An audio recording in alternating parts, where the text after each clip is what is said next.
Ladies and gentlemen, we are living dangerously once again. This is the TPA podcast episode. Get this, 47. The fuck? God damn! What the fuck? Oh, fuck. What the fuck are you guys doing with your life? I just need to ask this. The fuck are you guys doing? Do I got Fuck. my birthday presents? Because I'm just waiting. Yeah, where's Asia's birthday present? You motherfuckers. Nah, you watching this podcast will not do anything. Get Asia her birthday present. No, I'm just kidding. I already gave her like a whole bunch of stuff. I Look, think no one told you to spend $100. yeah, no one did. That was just me being stupid. But you know what? It was worth it. It was worth it. Thank you. Shout out to Matt Hardy for making that video. Yay! The sensei of Mattitude. He is the best. But yeah, episode 47 of the TPA podcast. I think we're almost a year into this podcast being a thing. Yeah, we started like around SummerSlam time. Yep. Like I think next month will be 1 year. There's 52 weeks in a year, and we do it every week. So I Ugh. got 5 more episodes to go, I guess. Oh God. Jesus Christ. We might have. I think we might have skipped one or two. That's okay. Oh man, but what's up, guys? Let me go in the chat real quick while my phone still has life. Let me put the phone. What's up? What's going on, Age? A lot of bullshit happened. And a lot of good stuff too, but a lot of bullshit. But a lot of good, As but also usual. some bullshit. A lot of bullshit. A lot of bullshit. None of which having anything to do with Raw, because Raw was great for once. Oh yeah, a For once, very decent, great episode of Raw. not good for Raw standards, not good for a 3 hour show, but a good show. No bad segment overall. It There were started some off with questionable. a There were some questionable things. started off with a bang. Literally, we start off with a But near death. Paul Heyman, you son of a bitch. Of course, Paul Heyman is just going to say, you know what? I'm gonna.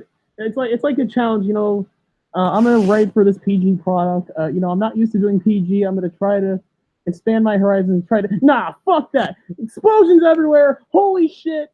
Impregnation. All this shit. Fuck PG. PG's done. Paul Heyman just said, no, we're not doing PG.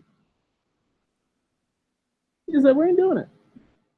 We're gonna have explosions. We're gonna have Corey Graves saying curse words. We're gonna have Becky and Seth and Maria talk about babies, and Becky impregnating Maria. We're gonna have Kofi flipping off Joe, but that was on SmackDown. But we'll get to that later. Yeah, we are just shying away from PG. It looks like because at this point they're just throwing their hands up in the air and saying, "Fuck it, let's just have fun." It Start felt off with like a Raw was fun for once. well, before we even get to that, we had a brief botched segment in which they weren't supposed to show Oh, who were the quote unquote call ups it from was, NXT, the current NXT tag team champions, the Street Profits. and this is They one of the briefly questionable things on the show. Who they in the briefly showed who in them the truck? and What? they Who briefly was the showed them dumbass in the truck? Like, how long have you been doing this? To cut to the wrong fucking goddamn camera. like they And briefly like showed them every and then once they if cut there's away any with other like, segment, not for a was that debuting act, but for the Street Profits, a debuting act. It was supposed to be a surprise. They fucking ruined it. How? How, Sway? I How was did you like, fucking wait, do this? is that what they did not just It's like, show wait, the Street Profits.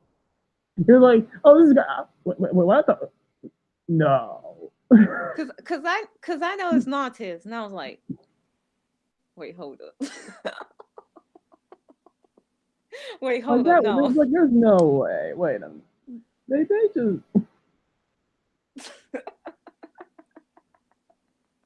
They did. they basically ruined. I mean, you still marked out, obviously. Still, oh yeah, I'm oh a Street Profits fan. I know you're probably a bigger Street Profits fan than I am. But like, imagine how much you would have marked out if it wasn't spoiled. Like, imagine the markout if it wasn't spoiled beforehand. But then they just ruined it. But after that, we actually got the beginning of the show, which in any other time I would be rolling my eyes because I don't want to see Bobby Lashley versus Braun Strowman ever. I But mean, they've been having segments here and there, like what was it, a like tug of war and um like arm wrestling that's been getting like a lot of views on YouTube. So then on Raw they had a Falls Count Anywhere match. I barely paid attention to it until like the last few minutes of it, which got really good, and then just wow, the boom. bang bang. Boom. Here comes the boom. Ready or not. Holy shit, says Corey Graves. Just and that wasn't just one boom. It was like they went through the stage. It was a boom, and then it's like someone and they're like in the back. Hey, keep pressing, keep making shit explode. Just keep pressing buttons. Okay, boom, boom, boom, more, Bas- louder, please, boom, boom. Basically the whole Titantron was just all black, like all of it's gone. Like it's I all just like it just felt like no, this is not enough. We need more explosions. Just more explosions in the back. Come on, we need more chaos. I mean, We're not dead surprisingly yet. More explosions. it was 4th of July week, so I mean, yeah. Oh my god, yeah, you're right. The way to celebrate America. Fuck America. Fuck America. But not the segment. The segment was great. Braun Strowman for once was actually interesting. Bobby Lashley was the same thing for once actually interesting. And I'm actually curious to see another match between the two. I didn't think I would say that in 2019. Well, are they even gonna make it to Extreme Rules at this point? Paul Heyman in one segment literally just turned around a whole feud, made everyone Mm-hmm. care, and even Mm-hmm. can't thank you Heyman. Paul Oh Heyman yeah. is a god. Even if you notice, like throughout that segment, the camera angles they were using, like coming back from commercial, like they just show like the others, like Asia, I have a question. Were they better camera angles than the Randy Orton promo we saw last night at WrestleMania 20? Well, maybe we'll talk about it in the end, but we have to like maybe before the podcast ends, we're gonna like briefly review WrestleMania 20 I went to sleep on the show though. because of Brock versus Goldberg. But yeah, we'll review the first half. Maybe we'll review the second half next week. How about that? Okay. We'll give a little bonus. OSW would call it Brucey bonus for you guys. We'll give the extra review of WrestleMania 20. We could say Brock versus Goldberg was like the main event of the first half of the show. Oh my god! But yeah, so we had that. What did we have next on Raw? Believe. Oh, we had a tag team match between the New Day and the War Raiders, Yeah, which War was Raiders got some briefly time. War Raiders actually got a match. okay, good for them, which was briefly interrupted by Samoa Joe, who was briefly interrupted by Kofi Kingston, the WWE champion, which set up a 6-man tag, and surprisingly, Kofi Kingston winning streak since WrestleMania came to an end in the hands of Samoa Joe It was great. because he was It was put to sleep. put to sleep, victimized. But yeah, so we had that. Then we had Natalia versus Lacey Evans, This and was Lacey Evans. this was interesting because we had Baron Corbin at ringside, Mm-hmm. and like, how are you liking the stuff between Lacey and Baron right now? I think they play off each other really well. I think it's Surprisingly well. yeah, it's like two heels that just thrive off being heels. That's what they're gonna do. It's good stuff. But the match, I mean, the match was fine. I guess I didn't watch No, it. no, I feel like Lacey looked her very best against I Natalia. Like mean, they Natalia have good does that. chemistry on I TV. mean, as much as I don't like Natalia and much she's boring, she does that to Green Talent. She makes them look better. Natalia can make anyone look good. Like I don't like her. Like I just feel like Natalia just needs to go at this point. Like why are you still here? But like she could just make anyone look good. Yeah, she never can make herself look good, but you know, it's what it is. I mean, she can never make herself look interesting. She's Natalia, for fuck's sake. Yeah, it'll never happen. It'll never happen. But yeah, that happened. Oh my god. So when did we get to the Becky Lynch Seth Rollins backstage interview? That was a little bit later in the show. Okay. Again, I was at work, so I caught up with most of what happened, but in the order of what they happened, I'm not. Then we got Drake Maverick inviting his wife backstage to Raw, and then R-Truth basically throughout the whole show is just taunting Drake Maverick in front of his wife with the 24/7 title. I mean, not like it matters. Like not like his wife matters to him. You can taunt him in front of his wife, but if you taunt him in front of his title, he's gonna fucking kill you. This is how He's good. literally prioritizing the ugliest belt on the face of the planet over his life. I mean, this is Who is how a women goddamn feel. looker, by the way. This is how women feel in a relationship when you guys are playing 2K and hanging out with your friends instead of being a boyfriend. Because it's not like you guys ever play 2K or hang out with your friends. I mean, I do, but I still have time for you. Yeah, I do too. I mean, people like Drake Maverick, he has no time for this woman. He has no time. Because I mean, it's in the description 24/7. We're not gonna forget the puppets. We're not gonna forget the puppets. Don't worry, Lee. We were not gonna. Forget the puppets. We had Oh yeah, because when was it was Mercy? There was Mercy on this show. I think it was when did we see Mercy? Was R-Truth? Yes, I think it was R-Truth. Was R-Truth? Yeah, I think that's why he said it. Yeah. Uh, yes, Lee. Yes. Just yes to that. Rambling Rabbit all the way. Oh, Jesus, Brandon, And then no. eventually, Drake Maverick wins back the 24/7 title. So now he's two-time 24/7 champion. But we're almost there, guys. Charlotte's record about to be broken. R-Truth is definitely showing up on that honeymoon. And He's he's gonna definitely become and then he's gonna become a 10-time 24/7 ten champion. time, Beating 10 out time. beating out Charlotte Flair's 9 title reigns. You love to see it. R-Truth We, is better than Charlotte confirmed, but we already knew that. We already knew that. I mean, he's a better wrestler than Charlotte at this point. And a much better entertainer.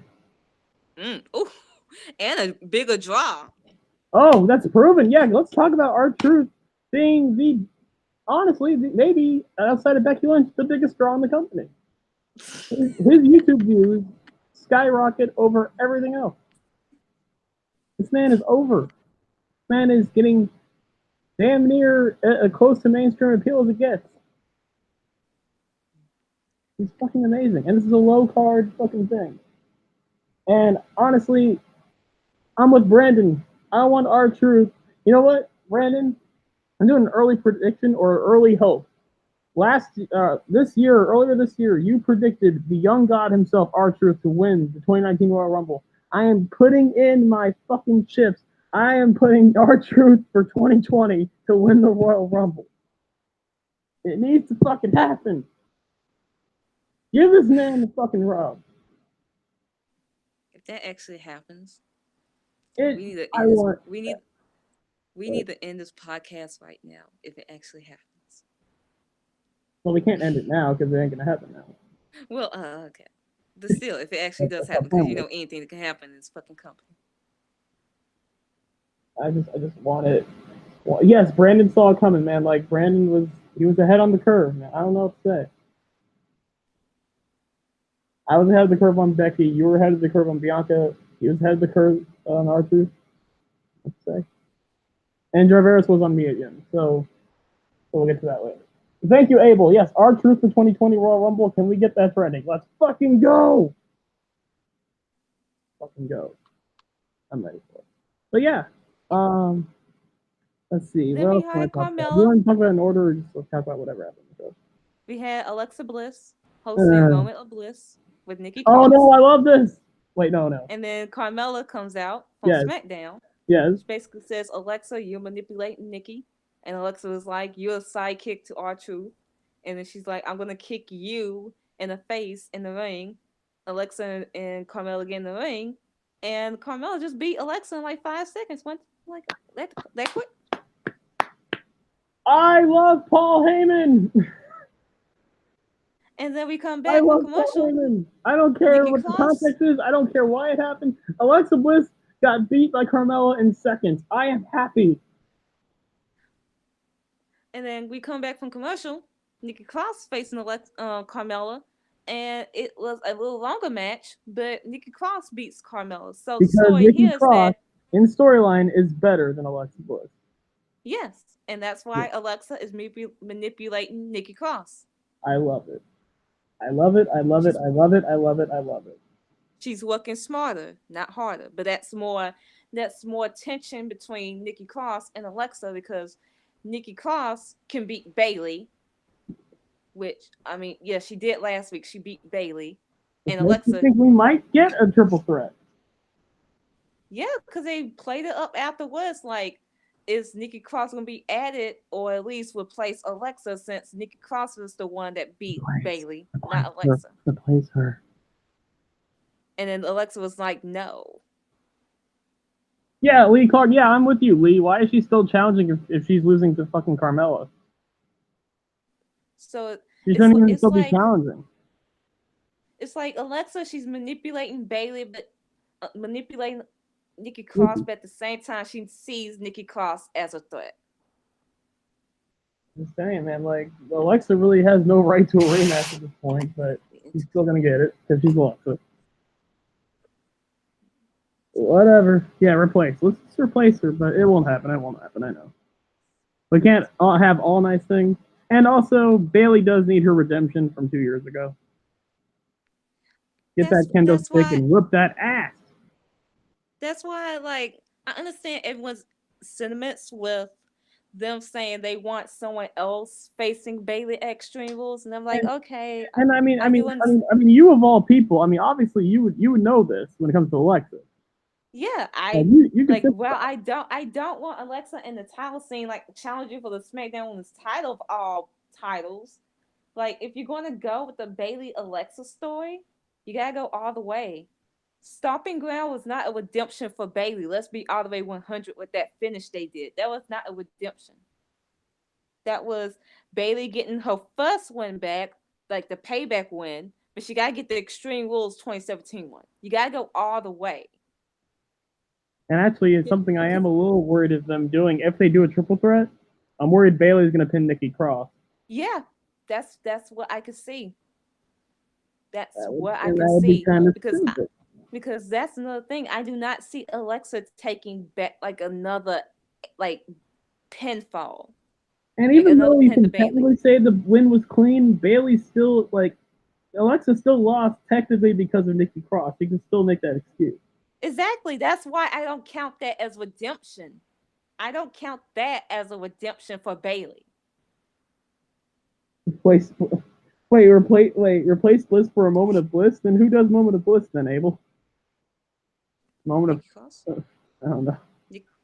I mean, we could just get rid of that segment altogether, and I'd be perfectly fine with that. Dude, it's so boring. Her shit, the segments, they be so boring. Like, I mean, the only ones that are like they're only good depending on who the guest is. Exactly. Like that's it.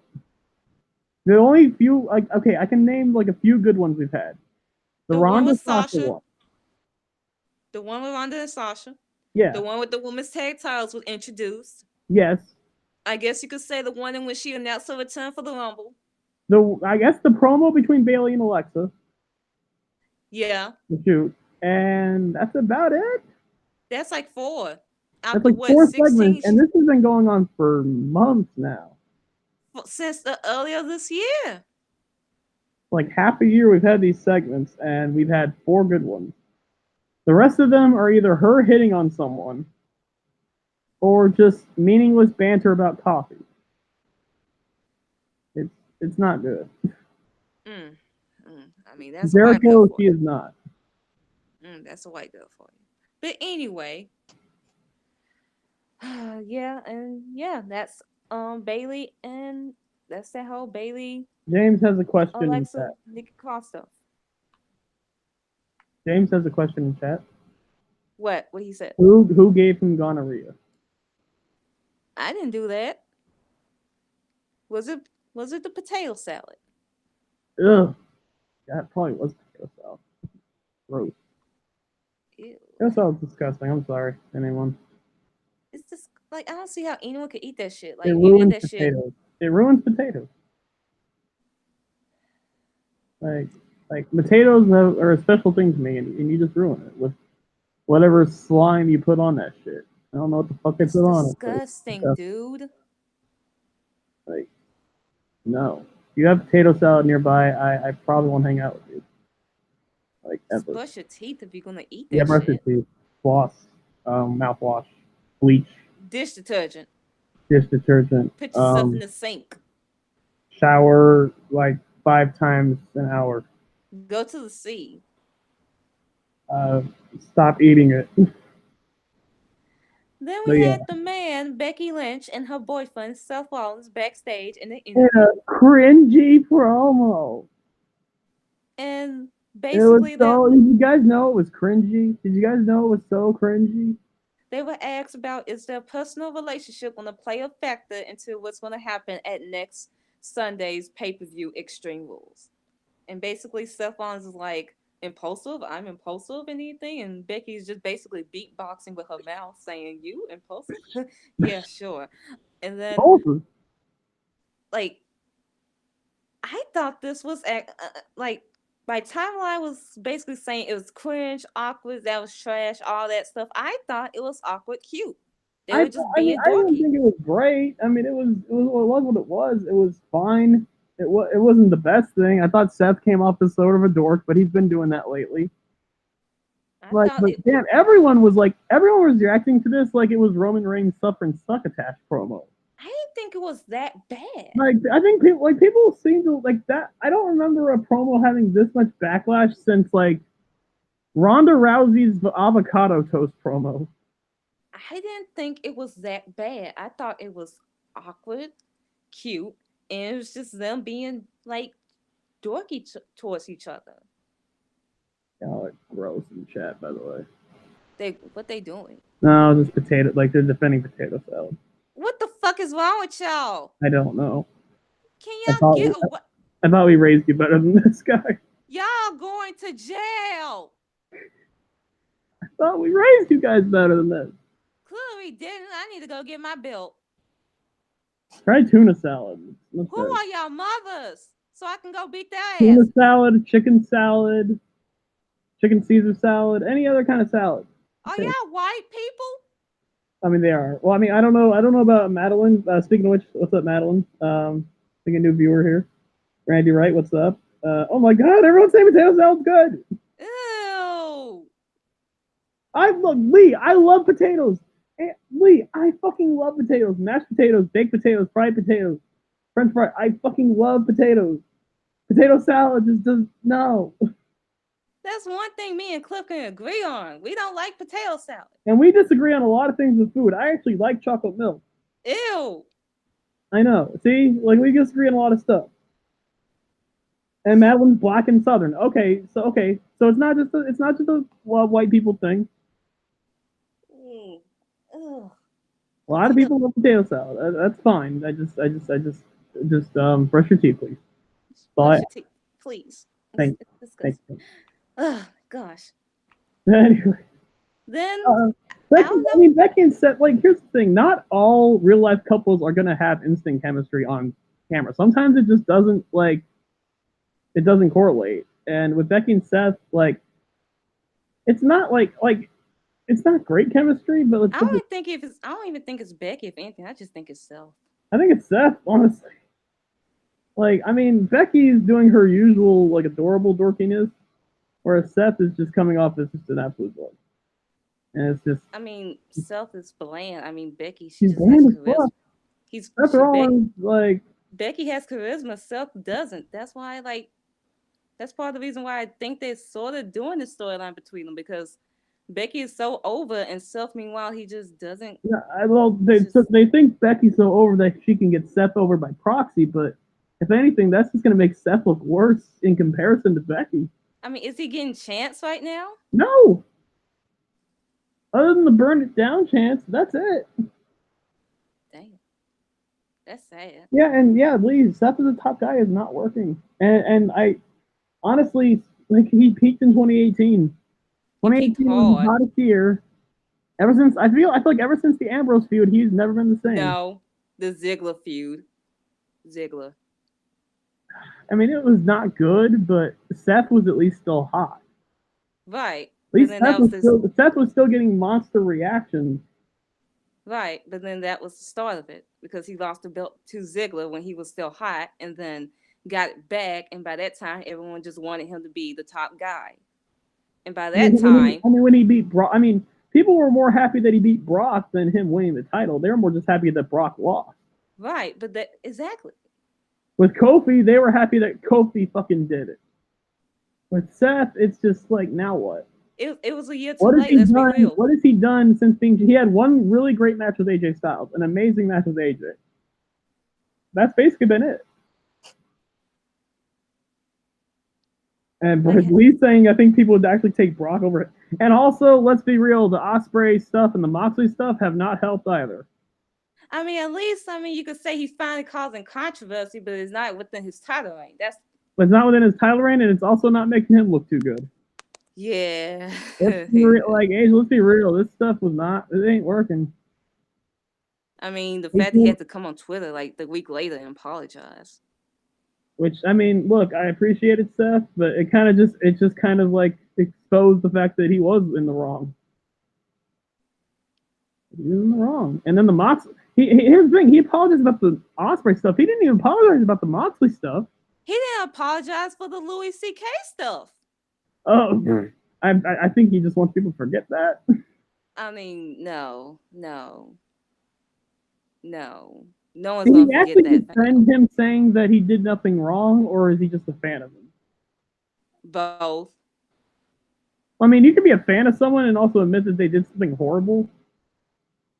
Basically, he said it was like the jokes are funny, like some along those lines. I'm like, ooh, that's when I started. I mean, like, if you mean his old jokes are funny that don't involve him being a pervert, then yeah. But if you're talking about the jokes he's doing now, based on the accusations over him, it's not that funny.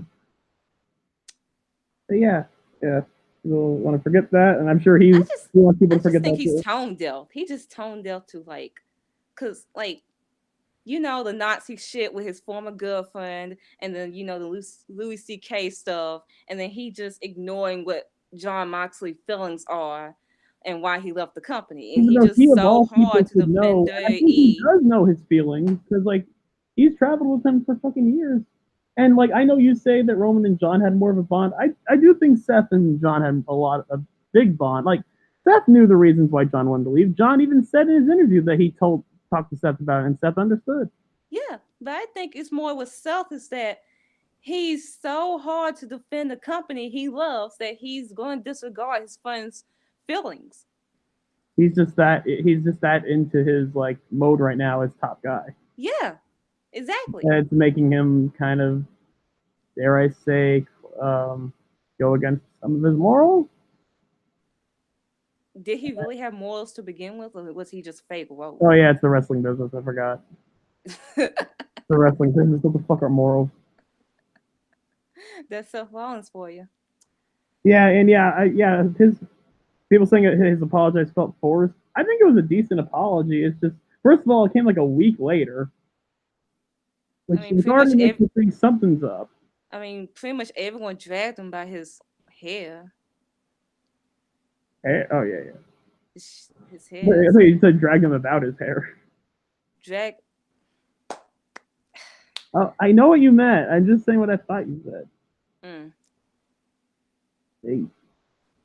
But yeah. So after that long discussion, we finally got the Seth stuff taken care of. That's good. You had Maria Oh my showing out god. from 205 Live. Maria and Mike Kanellis were on the show, and they were featured prominently. If you paid attention to 205 Live, anyone, Mike Kanellis lost to Humberto Carrillo last week, and he was like, he's done with 205 Live. He's done with Drake Maverick. He wanted opportunity to at Mostly, least get a shot for the cruiserweight title, and he mostly didn't get because that. mostly because his reasoning is that like Drake Maverick is too busy with his 24/7 title. Meanwhile, Yeah, he doesn't care about the 205 Live roster, yeah, which is actually a fair point. And Drake Maverick is a horrible GM, honestly. he is as of late. The lady is the worst GM ever. And so they showed up, basically challenging Becky Lynch, Seth Rollins, and said that me and my bitch gonna challenge you and yours. And Becky said, "Okay, just meet us in the ring, and we're gonna take care of both of you." Oh god, should I even talk about the people being like, uh, they're making the WWE champion look emasculated. They're making them look weak. They're making the Okay, man look okay, okay, okay, okay. inferior. The biggest complaint throughout this whole storyline between Becky Lynch, Seth Rollins, number one, they don't want to see Becky Lynch, the man, basically being in a love storyline with Seth Rollins. And number two, they saying that the top champion, your Universal Champion, Seth Rollins, is being made look weak by being a storyline with Becky Lynch, and basically he's a pussy. You want me to say the first fall? First of all, Seth Rollins is not the top champion. The top champion is Becky Lynch. Yes, So get that through your head first. of all. Yeah. And number two, I mean, yes, Seth has. Here's the thing: you can do this without making Seth look weak. And there have been times where Seth is made look good, but it's mostly the stuff he says, like in the promos, that make him look kind of like a dwarf, Yeah. a doormat. But at the end of the day, it's still working because at the end of the day, can you really blame them? Becky Lynch is still more over than Seth. Why would you like have it be the other way around? Why would you continue the tradition of love storylines in which the woman is looks subservient and look weak and needs the man to come save her Do these and people white want knight Becky? and Do all that they shit? Why want would you Becky Lynch to continue look that tradition? subservient? Why? Becky Lynch, the man, the top dog. Becky will emasculate whoever's in front of her, no matter what. Like that's just how it is. She made John Cena piss his fucking pants in the ring, basically. Like she Like, buried John Cena. Like Becky Lynch is on another fucking level. I get the sentiment from some fans out there that feel like, oh, why is Becky Lynch of all people getting this treatment over like the Nikki Bella, the Bella twins, even the AJ Lee? Like, why is she of all people getting this treatment? She's Meanwhile, better. the former women, whenever they were in love storylines, they were made to look weak and they need Professor, I'm raising my hand. I have an answer why? because Becky Lynch got more over than both of them combined.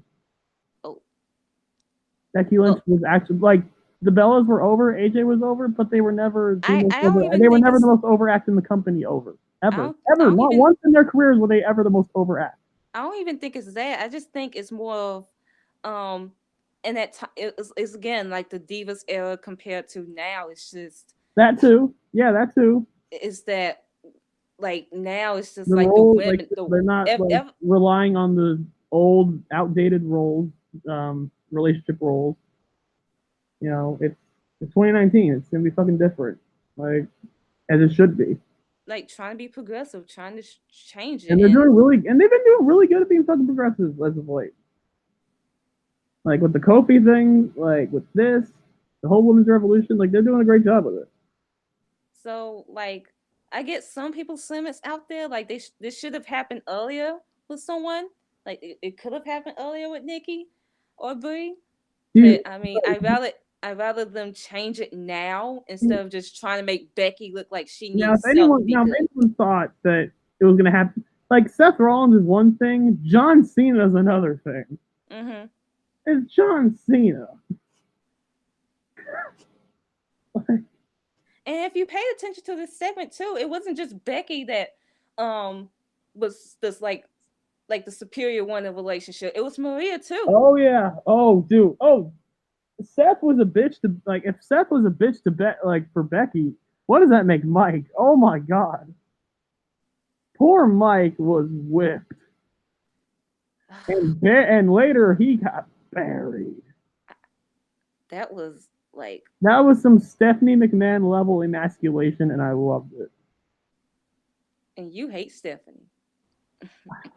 Look, complicated, but yeah. Do you want to get to the match? Yeah, we get to the match. We have Becky Lynch, Seth Rollins teaming up against Mike and Maria Kanellis. I mean, look, and I'm not a fan of Mike Kanellis at all. I think he's bland. I think he's boring. This is some of the best stuff he's ever done. And Maria And so, is a good promo. One of the worst wrestlers I've ever seen. Thankfully, she did not mm-hmm, wrestle. She didn't wrestle. Like she didn't she, wrestle because yeah, when Becky Lynch gets tagged in, Maria starts freaking out, and basically she gets on the mic and said that Mike was supposed to protect her, but he can't even mop the floor himself. He can't even mop the floor at home, no, and no, wait, she no, no. basically First announces, it gets to the part where Becky tries to attack Maria. She just goes, "I'm pregnant," and I'm like, wait, what? and Becky's just like, and you can even see Becky saying, "Are you serious? Really?" I thought that was like just a heel tactic for her to like get out the ring, like just Like like you're not lying. You're not lying to me, right? like Like no, I am. like And then Becky at the very end, she's like, "Okay, I'm not gonna attack you." And then she pats her stomach and she pats her tummy. she like Like, oh "Oh, you're god. looking cute already. Okay, I'm gonna get out. This is awkward. Bye." And then meanwhile she just goes grabs Mike and just basically tap him out. Oh Mike got destroyed by Becky as he. I mean, as he should. He's a jobber. She's the man. Like, come on now. But yeah. Now, does this mean we're gonna get full on intergender wrestling? That's another thing because, like, it's one thing for the man to beat or the woman to beat down the man, but you know. But Well, then I mean, again, we did get it at the Rumble, yeah, we got Nia Jax in the men's Royal Rumble, getting basically throwing out getting super Mustafa. kicked, 619 and RKO. Yeah, so I mean it's an extreme rules mixed tag match, and Baron Corbin did put his hands on Natalia this week, and then Becky she put her hands on Mike Canelo. And So I'm I'm gonna make a pretty bold sure it's prediction. I might be completely wrong about this, and it'll probably end up being bad, and it'll all be shoved in my face. I think this will be the Extreme Rules match will be Lacey's best match on the main roster thus far. I mean I think it'll actually be a really good match. it's extreme rules match. I mean you It's pretty much Extreme have Rules. You have as much as we hate Corbin, he he's a good when worker. Corbin is a good worker. He's does not that that mean does he bring in ratings? Fuck no. Is he a ratings killer? Hell yes. But when he's in the ring, when you want to heel to get the baby faces over, Baron Corbin's the perfect guy. yeah. And I think it will hide some of Lacey's flaws. I think it'll definitely hide some of Lacey's flaws as it And works we all through. know Becky can pull one out in a stipulation match. Oh, dude, Becky thrives in stipulation matches. Last woman standing, fucking like TLC, TLC, like shit. Do you think we'll get a leg drop off a ladder through the table? yes, but with Baron Corbin. On both of them. Oh, no, actually no, because remember the last time she did that. Well, that was Charlotte, okay? No, well, I mean, I had asked first on Charlotte, and Charlotte's damn sternum almost got destroyed. But that was the table too, because like Becky hit it perfectly, but the table just didn't break. That was cool. But yeah. Next up, I believe. Undertaker. Oh yeah, we got Undertaker. We got Undertaker coming out. Gong. We had Um, Shane and Drew in the ring. Basically, they're upset that the Undertaker made his return. we That only had Roman one Shane segment tonight, guys. less Shane, good. Less Shane, the better.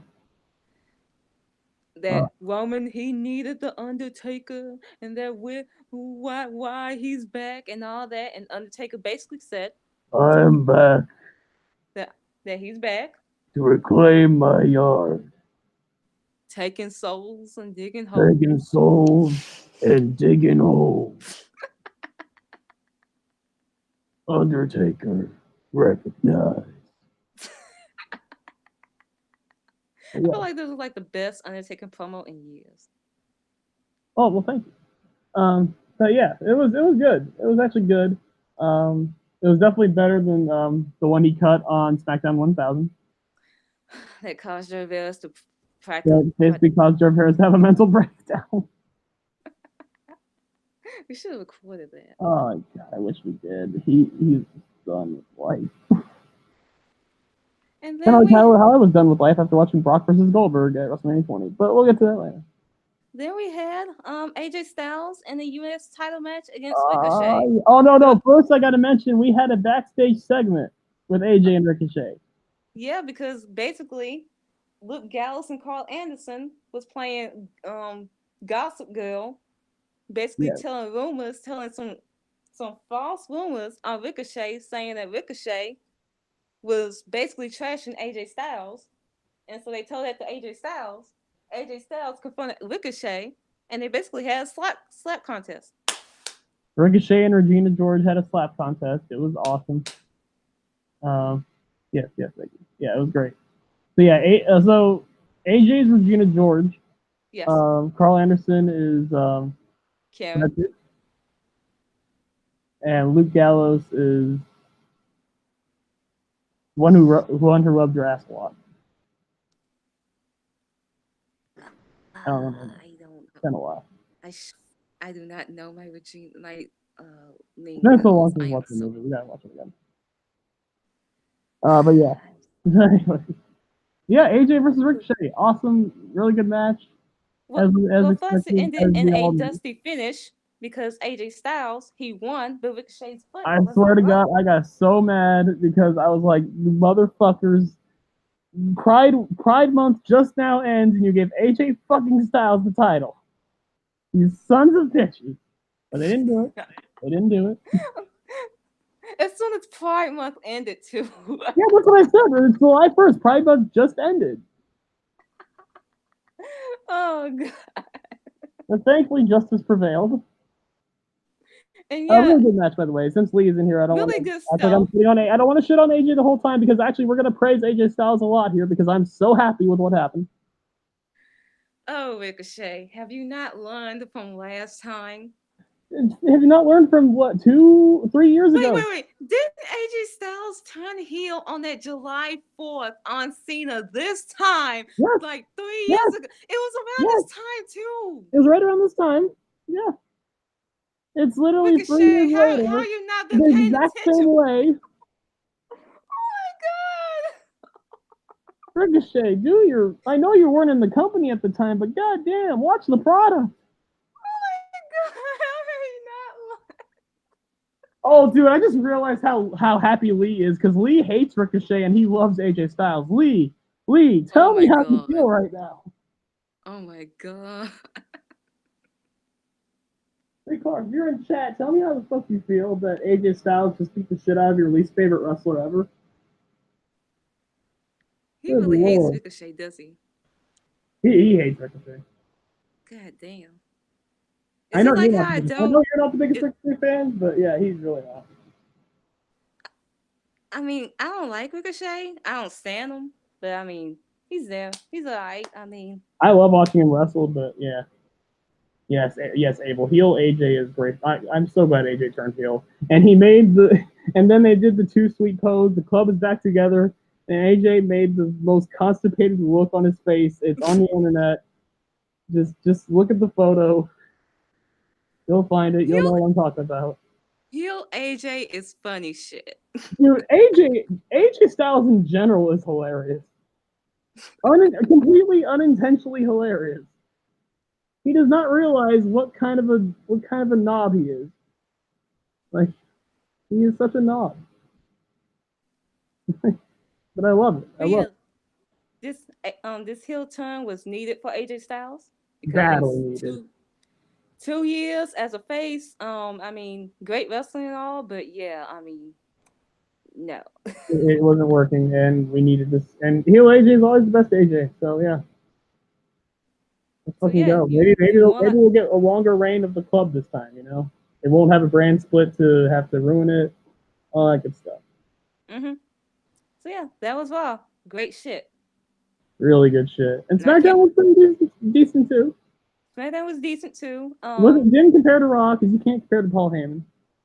Well, But yeah, number one, the report from the Wrestling Observer. I'm not gonna take it like full much, but I can see it. let's save Meltzer. We have to basically just Take it with a grain of salt. plug our nose to the bullshit. Basically, he said that Eric Bischoff is not gonna have full control until after Extreme Rules. Right. Yeah, that's a big key here. Yeah, so I mean, although there is one segment on the show that felt very Eric Bischoff like. Yep. Down to the smile and everything. In fact, was that the opening segment? No, it was not actually. Wait, what? No, it wasn't. It wasn't? No. What was it? I don't recall what was. All I know is that Big E took on Daniel Bryan. I can barely hear you right now. Big E took on Daniel Bryan. Okay, there you go. Thank you. It was a really good match, and Daniel Bryan won by cheating. Right. Daniel Bryan doing it again. Because Daniel Bryan's that guy. But one of the great matches as always.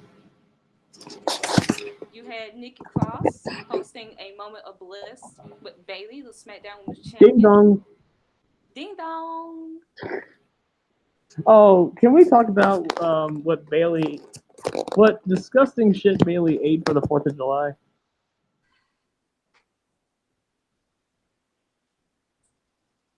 Asia? I'm going to say it. And I'm going to say it right now. She needs to lose that SmackDown Women's title to Charlotte at SummerSlam just because she said that. This woman ate turkey burgers and put jelly on them. Charlotte, you need to go beat Bayley. Turkey burgers with Go jelly. beat her. No thanks. Because I would not have my SmackDown Women's Champion eating some goddamn turkey burgers with jelly. I love turkey burgers, and I like me some jelly. Together? No. Maybe it's like a spicy jelly. Maybe like one of those pepper jellies. No. If it's a pepper jelly, I understand. But if it's like Smuckers or fucking like No. maybe that's the thing. Maybe I need to know the type of jelly, Bailey. No. You just don't like jelly? This is just wrong. What's with people with their weird food habits? People being creative, Asia. That's not creative. That's just you just not liking yourself and you just want to... Like, I'm going to have chocolate ice cream with bacon and spinach on it. I'm creative. No, some certain foods just not mix, and that's just one of them. Like Bailey. Don't mix, man. Bailey. Although some people hate chocolate ice cream alone, and those people are evil. We had a whole ice cream debate on Twitter. It was ugly. It was, like, it was fighting words. Cookies and cream. Cookies and cream, mint chocolate chip, cookie dough, and birthday cake ice cream. Those are the 4 best. But anyways, Bayley got her win back on Nikki Cross this week. Yes. So we must wonder how is Alexa Bliss going to respond to Nikki Cross, first off, bombing on Moment of Bliss because she was a terrible host. Right. And number 2, losing to Bayley. Right. We also had Ember Moon facing Mandy Rose. Oh, yes. Guys, do y'all know why Mandy Rose is not working? Because Mandy Rose ain't working. She hasn't been working. She hasn't been working for a while, and she needs Sonya Deville. Because Mandy, here's the thing. As much as I'm not a fan of Alexa, at least she, 1, gets reactions most of the time. Yeah. Although even those have been kind of waning lately. 2, she's decent on the mic, really good on the mic. Especially when you give her a good script, she can nail it. Can't improv or the fuck, but she can definitely do a very good script. Say what about Charlotte? Horrible actor, not a good promo, but very good wrestler. She's had too many great. I'm sorry, she's had too many great matches to say she's not a good wrestler. I'm sorry. Presentation. Right. Yeah. I feel like because everyone said it about John Cena. Once you've had a certain amount of good matches, you can't say you're a bad wrestler. There's just no way. Like it comes a point where you're like, nah. I mean, she's a very good wrestler, no doubt about it. She has her flaws, yes, but but I would not say that she is the like she's not the best women's wrestler. Like, cause no, Oh no, I'm not no, going that. Hell no. Becky Lynch is a no. better in-ring worker than her, and a lot of people disagree with that. But when we go to psychology and all that shit, but whatever. Point is, Mandy Rose doesn't have any of it. Mandy Rose is she doesn't get reactions. Her promos aren't good. She's she sounds like a robot. Her wrestling, I feel like she's 2 years behind on what they want her to be right now. not good. And her V And trigger is that overrated. and I feel like that's why they haven't pulled the trigger on her turning heel on Sonya Deville yet. But she has a better V trigger than Kenny Omega. She has I a mean, better V trigger. No, she I would, doesn't. No, I she would keep fucking saying doesn't. She just because barely she has leaps a in the. She barely leaps in the air. She barely gets her knees up sometimes. Kenny Omega will go running full force at you and hit a perfect V trigger, while Mandy will barely get off her feet. Did you see the one she hit on Ember Moon? Yes, and it was decent at best. Fam. Just because I'm slandering your fave doesn't mean Not even just that. I'm just saying facts. she has a very great V trigger. I will say that, but everything else is just not working for her. It ain't working. It just ain't working. Sonya And I Deville is the just star. Sonya Deville is the star, guys. I'm sorry. I mean, the way they portraying the storyline between her, Ember Moon, Sonya Deville, they making it look like Sonya Deville is the bigger threat Which is about damn out of time she Mandy did. towards Ember Moon. Sonya Deville, I mean, I know it's not canon, but she defeated Io Shirai recently. Yeah, she did. 2 months ago. Like, Sonya is legit. And honestly, if she stayed in NXT, Triple H, I'm certain would have pushed her, if not to the very top, at least like in that upper echelon. In the upper heel. Maybe like she'd be right where Ember Moon was. Now, I'm not saying she's as good of a wrestler as Ember Moon is now, but I'm just saying in position. Mm-hmm. Like, there's barely anyone in the ring as good as Ember. And a lot of people are unhappy about Ember Moon being treated the way she is right now. I mean, people aren't happy with what she tweeted earlier today. Wait, what? I don't know about this. Dana Brooke, she was on main event facing Cyril Logan. She had a very good match, had very good moves. I mean, Like they kind of have a mini. They can have a kind of a mini feud now, seeing as yeah, how the incident happened. yeah, they had like they trading wins back and forth and all that. And Apparently, they're having really good matches. Dana Brooke like replied to a fan saying how she has new skills, referring to her move set and her I doing saw like that. Yeah, this like their a new suplex she has. suplex and all these moves. Basically, I need to go watch that match because it probably was like good shit. And then Ember Moon basically quoted her tweet saying, um, "You sure? Because I do all that stuff. Because like what? You sure? I can do that." I mean, oh yeah, because that is an Ember move. That's literally an Ember move. Right, but it wasn't about you, Ember. It was about Dana Brooke. Yeah, yeah. Like, unless that's leading to a storyline, what was the point of you saying that, Ember? When Dana says new move, she doesn't mean it's a brand new. It's a new move for her. Yes. There's barely any new moves anymore. Then again, I'm not surprised Ember said this. Meanwhile, like a couple months ago, she was claiming Becky was bullying her and Alexa. I wanted to forget about that, but yeah, Ember, you take that L for that. Bullying, and then meanwhile she's tweeting about whoever A is. We're not in Pretty Little Liars anymore. That show's been dead since 2017. It's interesting. At least it's something different. Like I like it. It's just I don't know. Ember, be quiet. Like your social media. No, no, no. I'm not going to turn on Ember because she's too good. No, I'm not turning on Ember. No, I'm just saying like. Right. Some of it's critiquing. A little questionable. I'm just critiquing her. Right. Yeah. Some of her Twitter games are a little questionable. She's not a tweeter. No. I mean, I miss her videos that she had before she came back. This is what happens when you hang with Alexa Bliss in real life. True.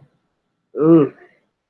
But yeah, those videos Ember Moon sent before she came back, I want more of those where she's fighting ninjas. Yeah. And I'm still on Ember's, and one more thing, I'm still on Ember's side. Breaking a Nintendo Switch is more important than taking a donut.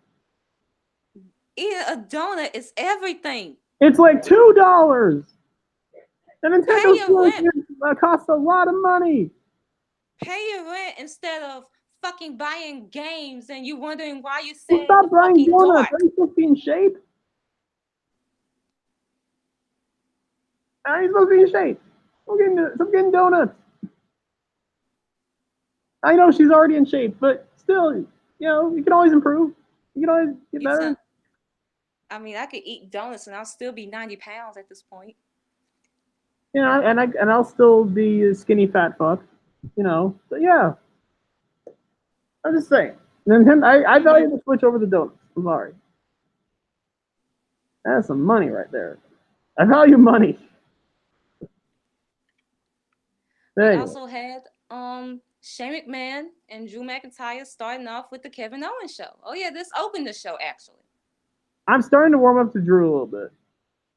I don't know. I'm starting to get back on it a little bit, but I'm not quite there yet. That promo he cut this week. I didn't think it was that bad. Nope. I didn't think it was that bad. Anyway, we had Kevin Owens. He's been pretty much throwing shade to Shane. We gotta talk about Kevin Owens. Oh, Dolph Ziggler died. He threw shade to Shane, basically saying, "How are you saying you're not afraid of the Undertaker? Meanwhile, you're running out the ring with Drew when the Undertaker's coming down the ramp." But the pimp has arrived. And then you had Dolph Ziggler. Dolph.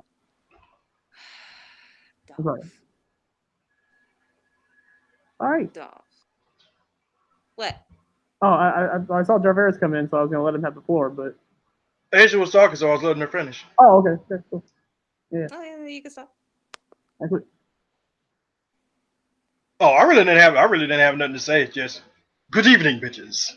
Do you want to talk about how Kevin Owens buried Dolph Ziggler? Oh, it was glorious. Hang on, let me take a sip of my water because it was. I was honestly saying because you came in just in time. It was just glorious. Oh my god. Oh my god. Oh my god. What? Dana Brooke just responded to Ember Moon. Oh no. Oh no. She said, "Sweetie, don't act like you've been on TV all that much to show off your skills. It's a suplex, honey. Didn't know you claimed that. I'm pretty sure all the women can do it if they want it. Sweet, someone salty focus on Mandy Rose and Sonya first." Oh. She ain't wrong. I love you, Ember, but you beat there. It's a suplex. I know that's your move. I know the tornado suplex is your move, but I mean, now. Oh my god! When Dana Brooke ends Ember Moon on Twitter, And isn't your finisher a stunner? But okay, anyway, go on. But yeah, Javette's gone.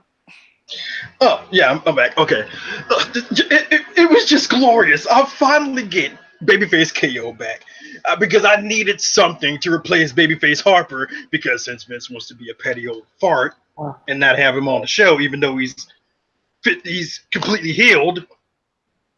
So in what way does he replace Babyface Harper in particular? I don't know. I just needed another guy. I just needed a babyface white dude. Another angry, aggressive babyface white dude with possibly bad hygiene. Yes. Okay.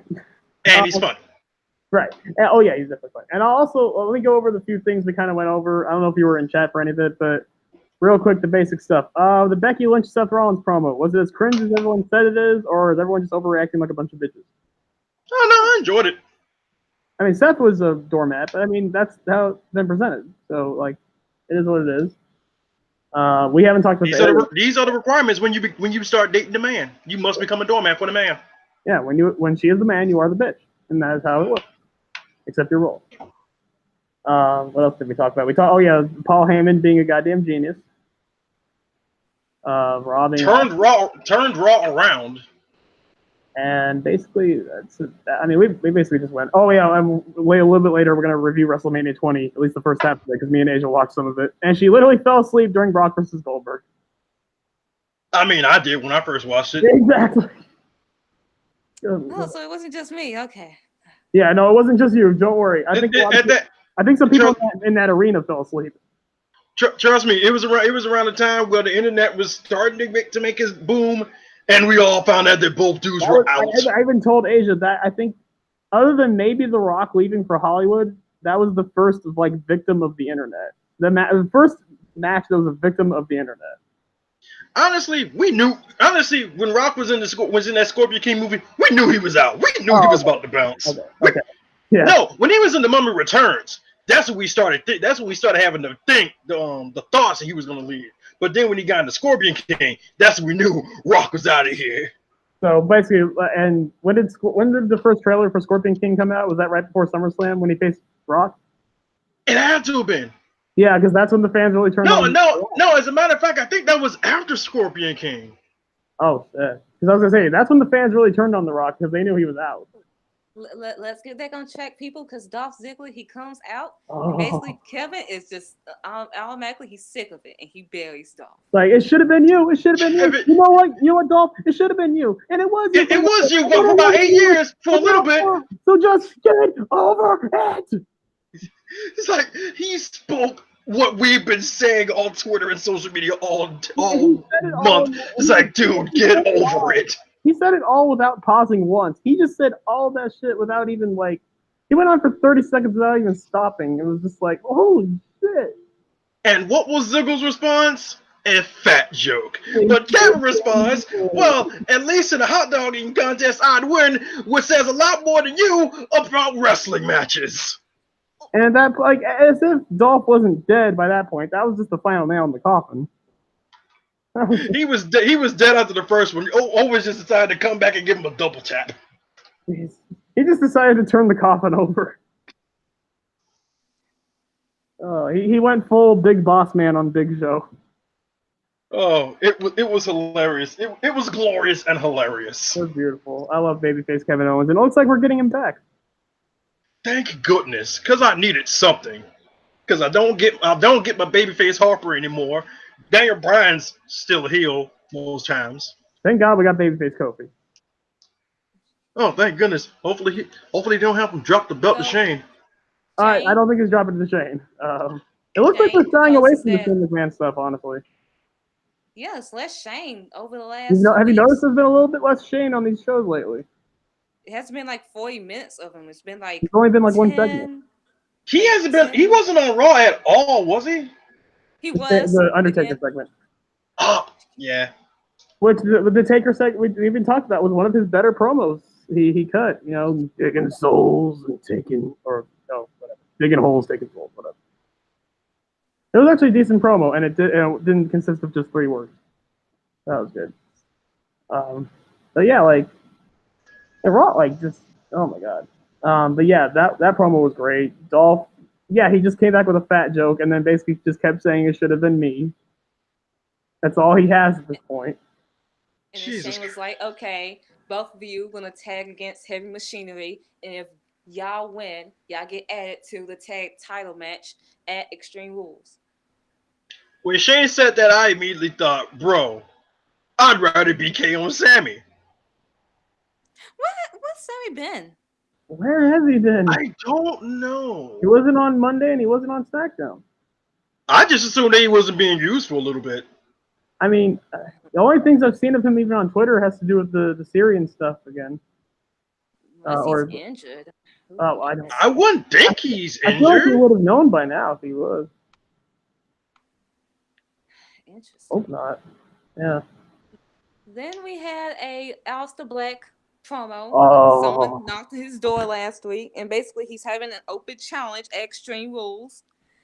Can I just say how great of a promo Aleister has become? I already knew he was a good promo, but damn, I feel like they're really testing him on the mic now with these promos, and they're so good. Here's my theory on what happened last week. Somebody knocked on Aleister Black's door saying, "You know what? I'm tired of this. I'm tired of him talking smack. I'll fight him." And then they just thought about all the black masses Aleister Black has thrown since he's been in NXT, and they realized, oh dear sweet Lord, I've made a mistake. And they ran off. Aleister just opens the door. He sees nobody but looks down and just sees a trail of urine leading out of the arena. He's like, huh, I guess I don't get my first victim. I mean, like he knocks the door and he just sees Alistair's face, and then immediately the door closes and you just see a trickle of piss just running down. That's usually what happens. I mean, it'd be better than a trickle of blood, which is what Alistair would leave after he's done with you. But I love this promo. I love Alistair's facial expressions, everything. Do you guys want to talk about who it could be? I have 3 people who it could be. I want you guys to guess who those 3 are. It's either Buddy Murphy, Bray Yeah. Wyatt, or Cesaro. Oh no! Oh, I wasn't even thinking Cesaro. I was thinking Randy Orton. My picks honestly are Buddy Murphy, Cesaro, and Randy Orton, and it's most likely going to be Orton because they've been doing live events against each Exactly. other. I think they're preparing for that match, and honestly, I want to see that match. That dynamic would be fucking amazing. Yeah, I'm still thinking personally they're going to hold Bray Wyatt off until Extreme Rules after Seth and Becky win. Then Bray's going to show up and drop Seth, and he's going to go after the Universal title. Oh yeah, that's what should happen. Bray needs to go after the Universal title. Some people are even saying he might be going after Kofi, but I don't know how I feel about that. I'm still thinking Alice is going after Kofi. I would fucking love that. Brock. It's Brock. It's Brock. You think so? It's Brock. Because, I mean, they're going to Fox. And Yeah, that's the thing. They're going to Fox. It's going to Fox. be their first episode of them on Fox or at SummerSlam. And Brock is going to go into Fox as the champion. Yeah, like the Fox move is going to be official in October, right? Right. Yes. So maybe it could be out of Clash of Champions. They don't have none of the big four. Like none of the big fours will happen after SummerSlam, is it? No. No. Well, not after. Dang. October, no. Dang, because I was thinking Brock was probably going to cash in on somebody around Survivor Series time. Yeah, because he's not. I mean, he's not cashing in on Seth because we've already done that, and he's definitely not cashing in on Bray. So it has to be Kofi, but man, I want it to be Alex. They might not have him cash in yet, but they're going to have him on SmackDown. He's going to show up. He's just going to show up on SmackDown and just look at Kofi's like, "Yeah, you thought I was only going to go after Seth? No, I got you on my stew, homeboy. I got you on my sites too, baby boy." Honestly, they're saving Alistair for the IC title. For when, like, because we're waiting for Finn Balor because he's getting married. Oh yeah, Finn is getting married. That's why he's been off TV. That's why he's been off TV. I feel like we would have gotten the match already if he wasn't getting married. I'm happy for Finn. I am. Oh, he's in love with this woman. My God. Oh, if you didn't tell by that video, that boy is in love. Drunk love, man. Damn. Drunk in love. You hate to see it. You really hate to see it. A lot of Finn fans hate to see it, Asia. Woo! No more thirst traps for y'all. But you know what? She's fine because her main man in life is now Swerve. I knew it. We would talk about the Swerve later. Oh yeah. Damn it. I'm telling you, man, those two boys are destined for great things in NXT. Damn right. But yeah, do we just want to get to the middle finger though? Then we get to Ali. Did we even talk about that segment yet with Joe and Kofi? Who basically cuts a 1-800 I want to chase after dirty title promo. Right. I mean, he has a right to because he was about to get the briefcase until the poor Glazer decided to show up. I'm loving these vignettes Mustafa's doing, by the way. It's so good. They're different. They're like they show who he actually is. I think like more of these, please. More of these vignettes. Like yeah, wait, one quick thing I want to ask you about Raw. Did you talk about the fact that Maria just straight up bitched out her husband? Yes. Maria had a Stephanie McMahon level of emasculation, and it was absolutely beautiful. What the fuck? I mean, it was beautiful and all, but damn, what the fuck? I mean, I'm not a fan of Mike Kanellis, so I don't mind. In fact, this is the most interesting I think Mike has been since coming to WWE. I mean, I like Mike Bennett and all, but yeah, good lord. Well, and you know what? What did he do? What did he do to deserve this? And Maria Kanellis might still be the worst wrestler on the roster, but she is a damn good mic worker. She's been good in the Indies for a while now. So her getting more mic time is actually a good thing. We also talked about how Maria just shouted, "I'm pregnant," and then Becky was just like, "Are you sure? You sure? All right, just pat her on the stomach." Yeah, pat her on the stomach. Oh, well, you and your baby have a great time. Congratulations. Anyways, this is awkward. I'm leaving. Bye. But yeah, it was. Apollo Crews versus Andrade, and it was a very decent match, and Andrade won. Andrade Yeah, won. yeah, and he- glad to see my man Lasomber back in the ring after the tragedies he's had to go through. yeah, definitely. Like, I mean, well, okay, I didn't want to say what I was going to say because I was going to say he won't be winning on Monday, but yeah, in all seriousness, Andrade. Oh no, he's not eating the fall though. He's not going to eat the fall. I think No, Selena's it eating can the be fall. Zelina. There's a It can be Zelina. possibility he might. There's a possibility him and Zelina might win Do you think? this upcoming Monday. Oh, you think Andrade? Do you think Barrett and Lacey are going to cost him the match? I think there's a possibility. I think like Lacey and Barry might try to interfere, and they might capitalize. Again, it can go either way. Yeah. Well, then how would you have? So then you'd have to have Andrade pin Seth, right? You're not Yes. gonna you're not gonna have Zelina pin Becky. That's not Oh happening. no! Oh no! That Oh, is no, not no, no. happening.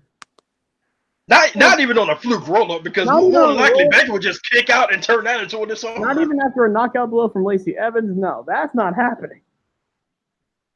And No, Zelina probably wouldn't get a 3 count offer if Baron Corbin decided to say, you know what, gender equality and hit end of days on Becky Lynch. But then again, do you want? I mean, I love Andrade, and he should be world champion eventually. But do you want him to like pin your WWE champion or Universal champion?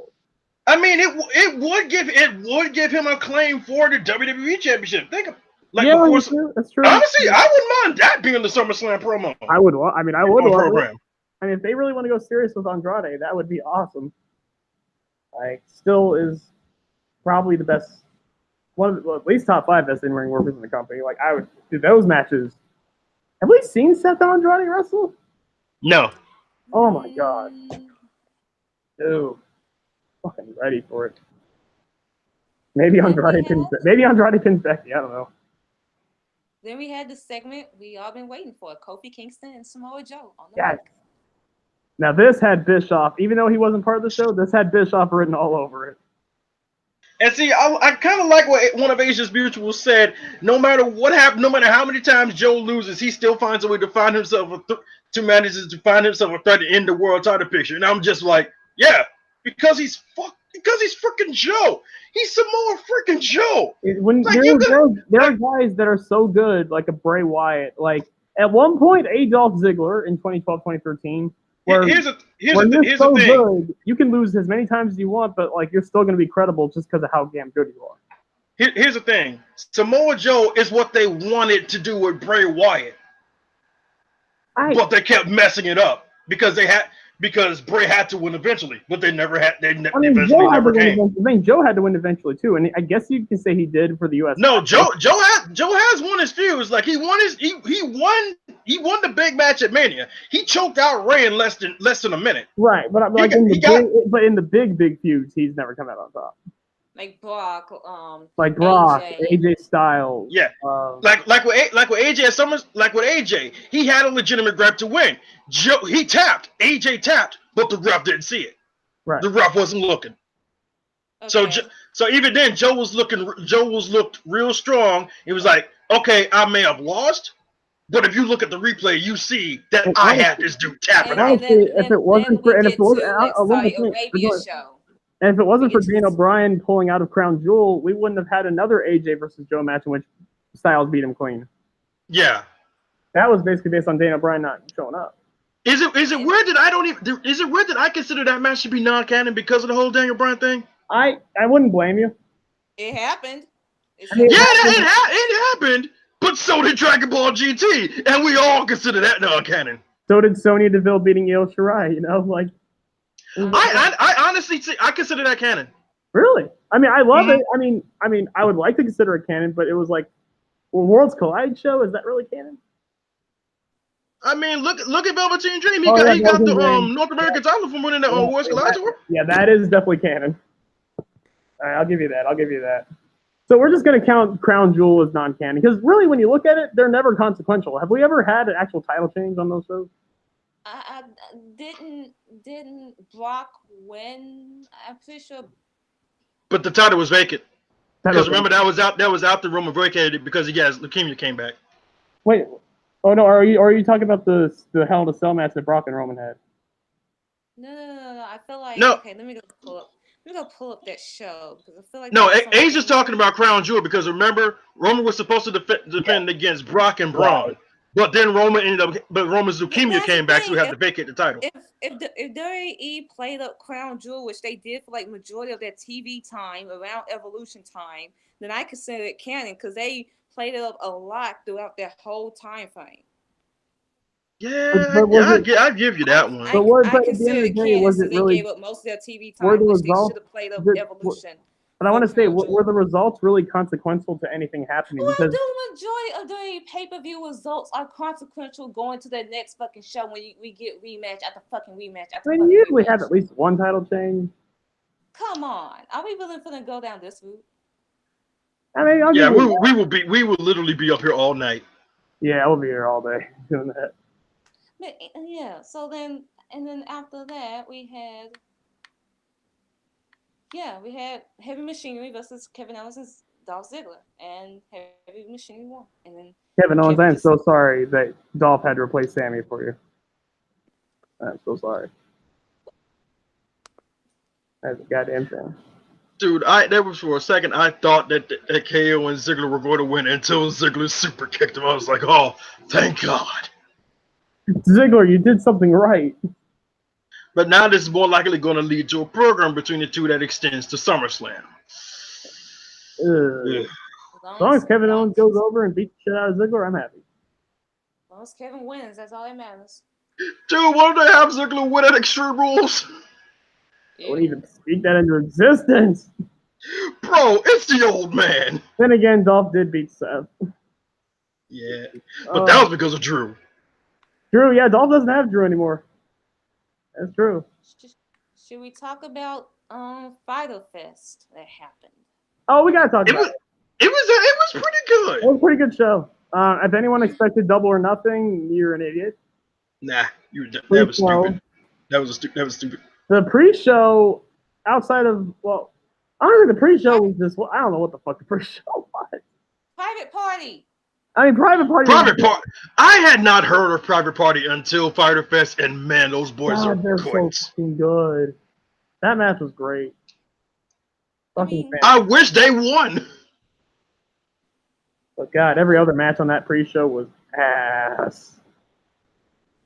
And I kind of saw what they were doing with the whole thing with cutting the budget, because that's what happened at the legitimate Fire Fest that Ja Rule created.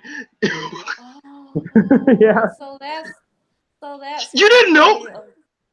Yeah, that's what the parody was. Yeah. Oh. They also made like a Blink-182. You did not see the tweet where Scorpio Sky tweeted Kitty about those little cheese sandwiches? No, I did not. Bro, when I saw that, I was like, bro, these guys are not for to parody the whole Fire Fest fiasco. And I was like, oh my God, they are. They did. They went there. I mean, I only know a little bit about the Bravo thing, but like, basically, explain it for the people who probably don't know about it, because I'm sure a lot of people don't know about it. You're gonna make it? Basically, Fire Fest was rich white people fucking up. Yes. Making horrible business decisions with their money. Dude, like, somehow involved Ja Rule of all people. Bro, why would you want to go to anything that is sponsored by Ja Rule? Dude, did you see Ja Rule at the Bucks game that one time? Bro, did you see one of his concerts? 50 Cent bought out the entire front row so those motherfucking seats would be empty. That's how petty 50 Cent is. Like, I wish I could be half as petty as 50 Cent. Ja Rule is not over. Ja Rule is not a draw. He's definitely not a draw. Are we ready? Crickets. I guess not. And then Blink-182 was involved too? They were supposed to be the band, but they didn't show up. Oh my God. Who would want Blink-182 in 2019? Apparently Kenny Omega. Kenny, you have horrible taste. Kenny, your taste of shit. I mean, that's the only thing in songs you have bad taste in, because God, your theme song. Oh. Jarvarus, am I the only one that thinks Kenny Omega's theme song is literally life? I like it. I really do. I do like it. Love it. So good. The theme song of the year. But can we talk about the Nakazawa match real quick? Because what the fuck were they thinking with this?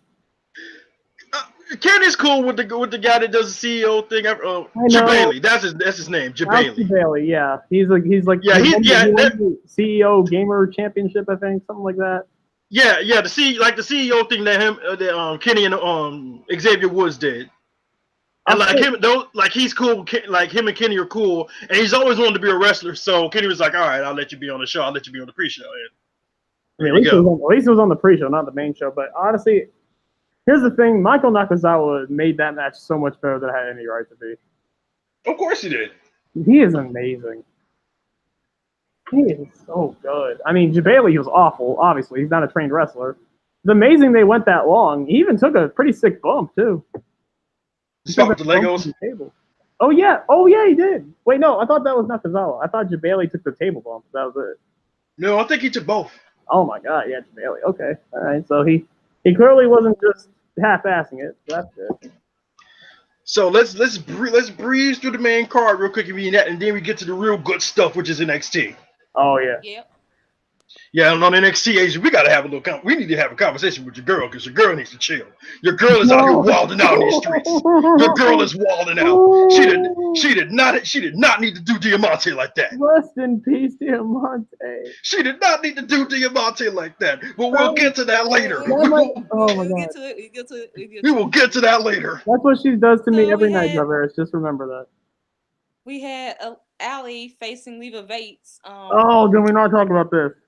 I honestly thought this was going to be Kylie Ray versus Leva, but I guess they put it out because her and it was originally supposed to be Kylie Ray, but we haven't no one has seen or heard from Kylie Ray since Double. I'm just gonna say this right now. You mean in kayfabe or legitimately? Like legitimately, no one has seen or heard. Like if you check her social media, really, like nothing.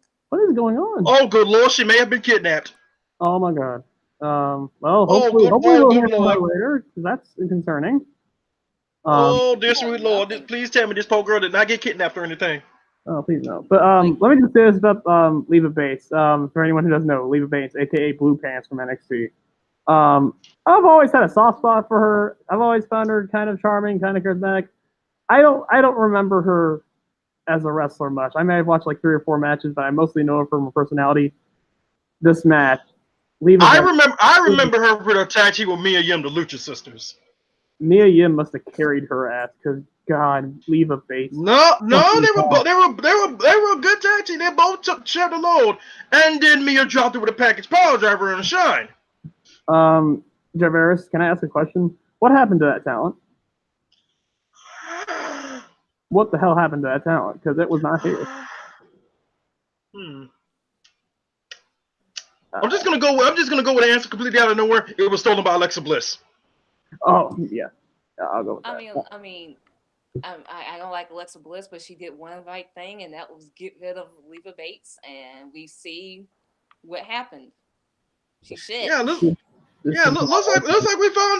I got my answer as to why Leva Bates never got signed to NXT. Good lord. Because good lord, this match was garbage. Allie fucking tried. She fucking tried. She tried her. I give you all the respect in the world, Allie. You tried your heart out. You tried your hardest, but it was not working. And thankfully, we would get a much better women's match later on in the show. But this match, it's gonna get worse for Allie, because she's gonna have to face Brandy Rose in the next pay-per-view, right? Oh, good lord! Oh god! Much like Vegeta when he tries to prove that he's better than Goku, it don't work out. But you try your hardest, Allie. I mean, at least Leva Bates has experience. Oh god. Brandy broke a collarbone trying to do the Dusty Elbow. Oh, that's apropos. That just says a lot. Poor Allie. Poor Dusty. So then we had Sema defeating Chris really good match. Daniels. Yeah, Daniels. This was real good. I've been a fan of Sema for a few years. Sema's pretty good. Sema's real good. And since I like Dragon Gate, but I don't keep up with it too much. I just pay attention to like the main guys like Pac and shit like that. Sema is one of the he's Dragon Gate, right? Yeah, I believe so. He's either Dragon Gate or Noah. Okay. He's one of the guys I'm not too familiar with. I've seen him a few times, but man, this match, yeah. and thankfully he won. The right person won. Daniels is still good. I feel like Daniels is in that Dolph Ziggler role for me. He's good, but I just don't care. Yeah. I think he's a little bit better than Dolph. He's better than Dolph, but like the only time I really cared about Daniels for the past few years was when he actually went after the Ring of Honor title against Adam Cole, and I was like, bro, if you don't win a world title by now, you ain't never winning a world title. And he did. Yeah, and they finally gave it to him. Yeah, I mean that's Ring of Honor. Too little, too late. You know, the theme. Honestly, mainly TNA because TNA should have been put the wrong TNA belt on him, but they never did. Speaking of Ring of Honor, we got to talk about this mother. I really don't want to talk about that garbage show. Best in the world. One of the things I know Age is gonna want to talk about is Jeff Cobb, but we'll get to that later. Oh, I'm so sad. Let's just talk about it right now. Let's just talk about it right now, y'all. My man's Jeff Cobb got bitched out by Matt Taven clean in less than 10 minutes. I wasn't even talking about that. He's a flat earther. How can you be a flat earther and you from Hawaii, fam?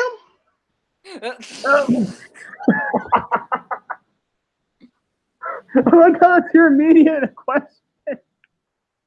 How? How, Sway? I never even thought about it until now, but yeah. Like my G, ain't you from Hawaii? You're from Hawaii, man. Like, bro, you can literally just go out to the beach and you can see that the world ain't flat. It's right there, man. You can literally look at the freaking ocean. You were right there. I never even thought about that till just now. He's from Hawaii. My G. Oh, Lord. And he is so my G. I love you, Jeff Cobb. You're one of my favorites. You're a cool dude. Yeah, I hope you kill it in G1 this year, but my G. What? Just think. Just take some time to think. Go back. At least guys like AJ Styles have an excuse. They probably ain't been to Hawaii. My G, you're from there. You can go to the beach and look. AJ's from Georgia. He's probably never even been near a fucking ocean. No, actually, no. AJ don't get an excuse either because he was in New Japan. He flew. Yeah, he went all across the world. You flew. In fact, no. In fact, all these wrestlers have flown. None of these wrestlers have an excuse for being flat earthers because most of them have flown places and they can see it. Did they actually look at the fucking window at this point? They just on their phone. Yeah, no, because some of them take pictures and post it on their Instagram, so you know some of them be looking out the window. Here are my pictures of the flat Earth. There are no excuses anymore. There are no excuses. And you just point to the camera. Here's the flat Earth, baby, right here. Like, just no.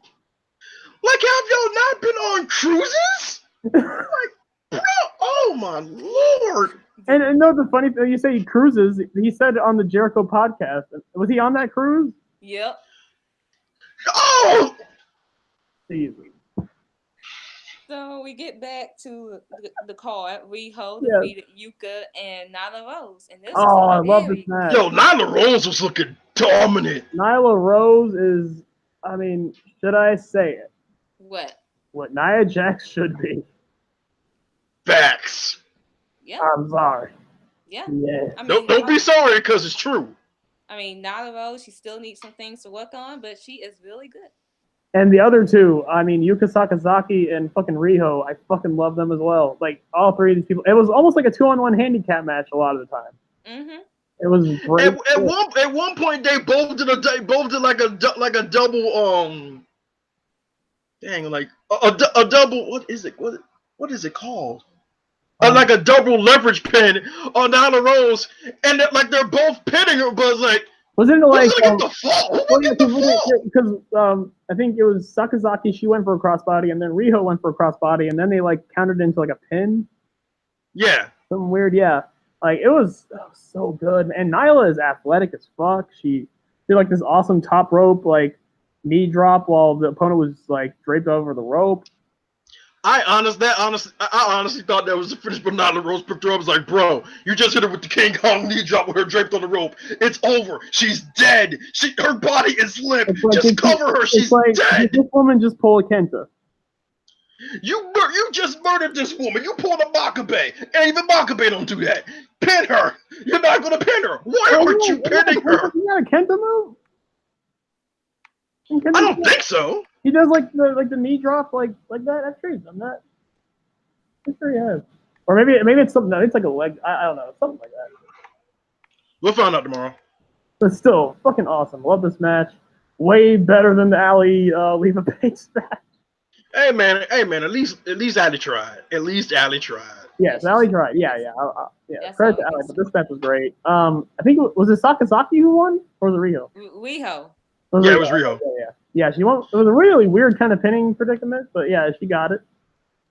And then I feel like they're definitely setting up for Nyla Rose Kong match at what's the name of that show? Fight for the Fallen. Yeah, Fight for the Fallen. I would love, dude. I mean, we have our problems with AEW, but so far, as long as they don't involve Brandy Rhodes too much, the women's division is not one of the problems they have right now. Bro, watch them put the women's championship on Brandy. Watch her be the first women's champion. Then fuck their women's division. Watch. They do that. I hate to be that guy, but watch them do it. Watch. That's one of my deal breakers. That's one of the things. Like, if that happens, I might just not watch.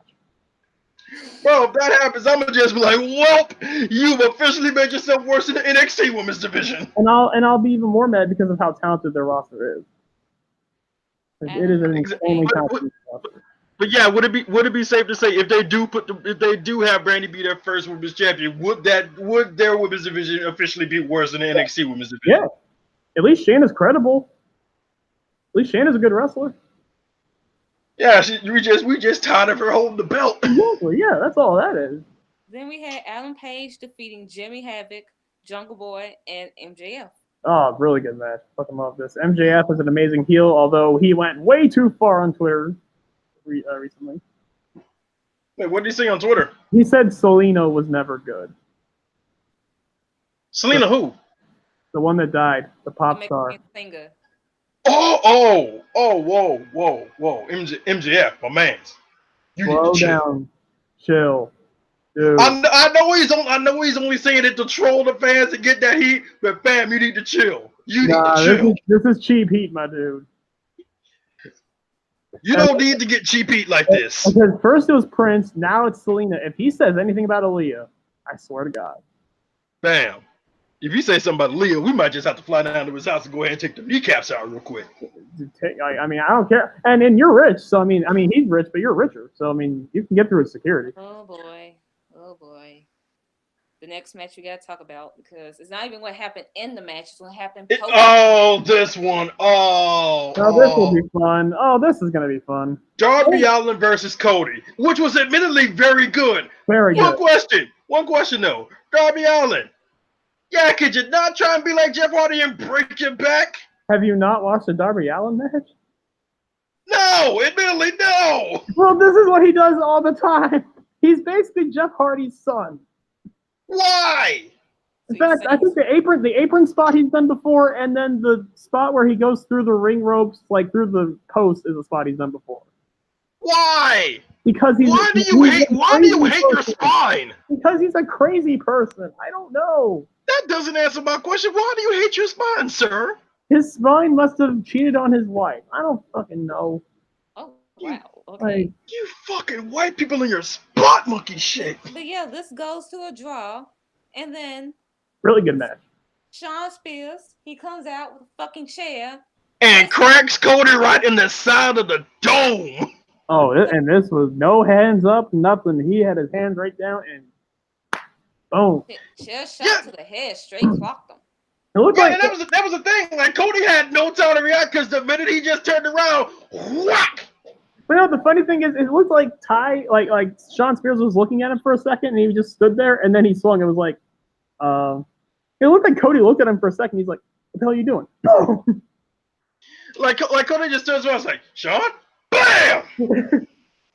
Hey, my friend. Oh. It's like, and he's just like, "No witnesses." So yeah, and this is having a lot of heat in 2019. I'm sorry. Am I Okay, you guys have watched Jeff Hardy's Hero Run in TNA, right? Yes. Some of it, yeah. Did this not give you horrifying vibes of what he did to Ken Anderson? Yes. Oh, Because fuck. at least with Sean, he stood in front of him, and hit him in the side of the head. No, Hardy just straight cracked him Oh in yeah, the back of the dome. Hardy's was worse because didn't he hit him with the edge of the chair too? Yep, hit him at the edge of the chair with the back of the Dude, head. Jeff Hardy, I love Jeff, but he's always had the nastiest chair shots ever. Remember the one he hit on Brock? And it was having a rumor that Jeff was on drugs when he did it. Dude, go! Everyone, go look up the chair shot Jeff Hardy hit to Brock Lesnar when Brock was like in his early years. It's one of the. You mean the one that Brock Lesnar ate like a beast? Yes, he ate it somehow. But that's just the pork legs, and the pork leg is like, I've been hit with a chair. It was like the loudest. Okay, it was the second. Okay, there's two chair shots that to me are the nastiest chair shots. That one, and do you remember the one Undertaker did to Chris Kanyon? Vaguely. Remember when he was dressed as Boy George? Oh God, yes, I remember that one because wasn't he the quote unquote present that DDP was giving him? Yes. Oh Jesus Christ. Undertaker, dude, it's I might show you after the podcast. It's probably the sickest chair shot ever. Yeah, man, can we start with chair shots to the skull, please? Yeah, can we stop that, please? And honestly, I wouldn't be surprised since Kanyon was gay. I'm sure Undertaker put some extra oomph on that chair shot, if you know what I mean. But whatever. A CTE storyline. That's all. I wouldn't be surprised if Undertaker hit him harder with the chair. They did come out and say, well, Cody isn't concussed. He's got stitches in the back. No. That's fucking dumb. Why don't do it, period. You don't have to just and then try to come out with a fucking tweet like, oh well, he didn't get a concussed.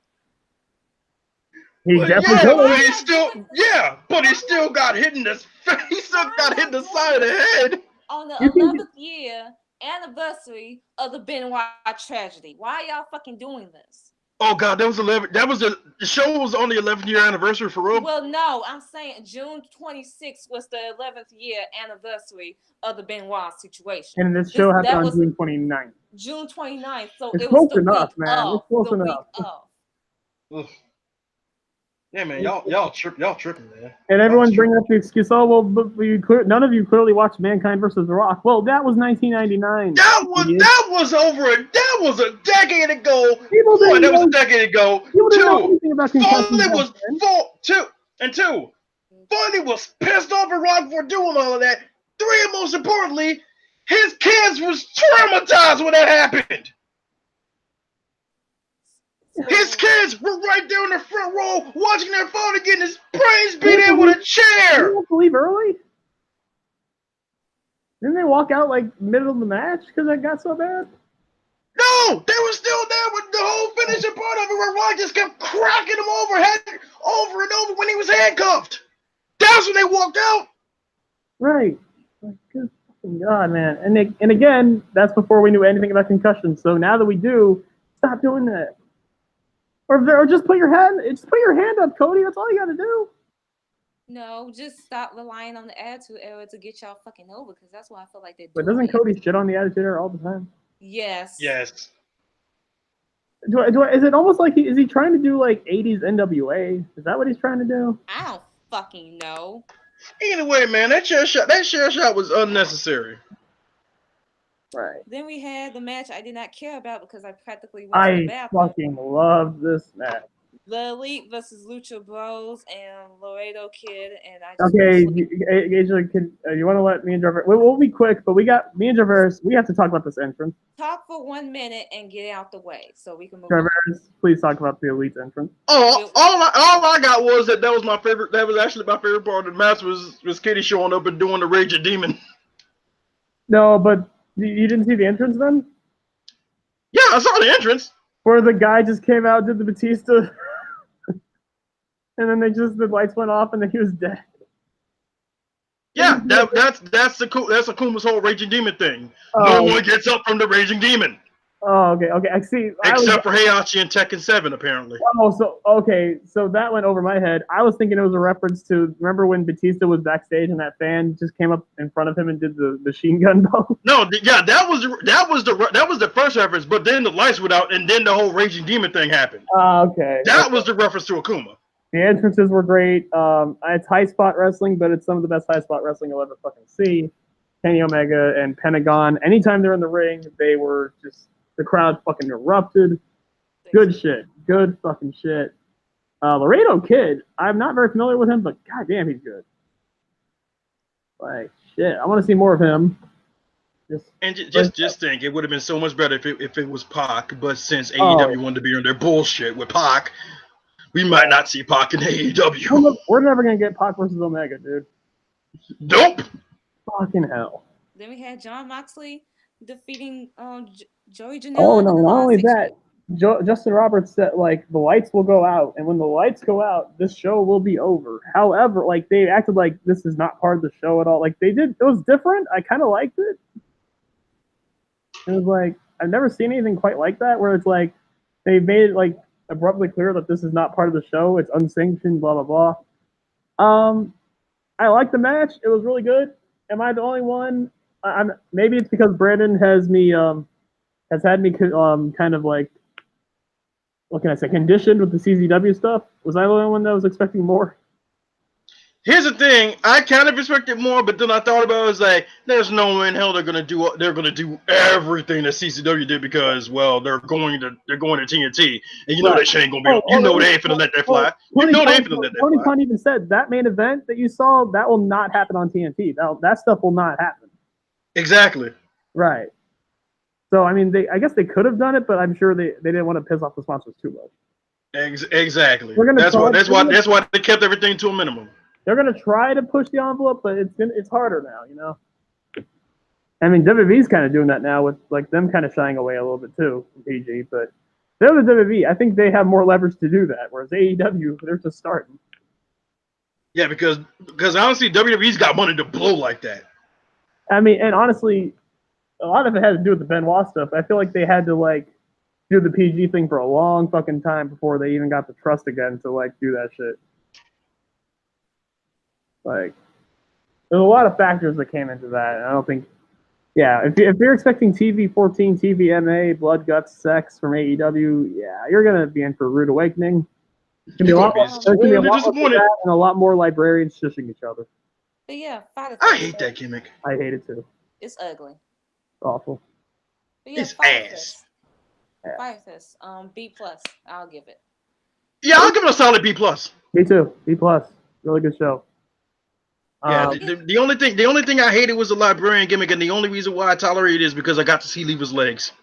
And hey, look, I like legs. Okay, I'm a leg man. I get that, but I mean, speaking of legs, did you see Tony's post?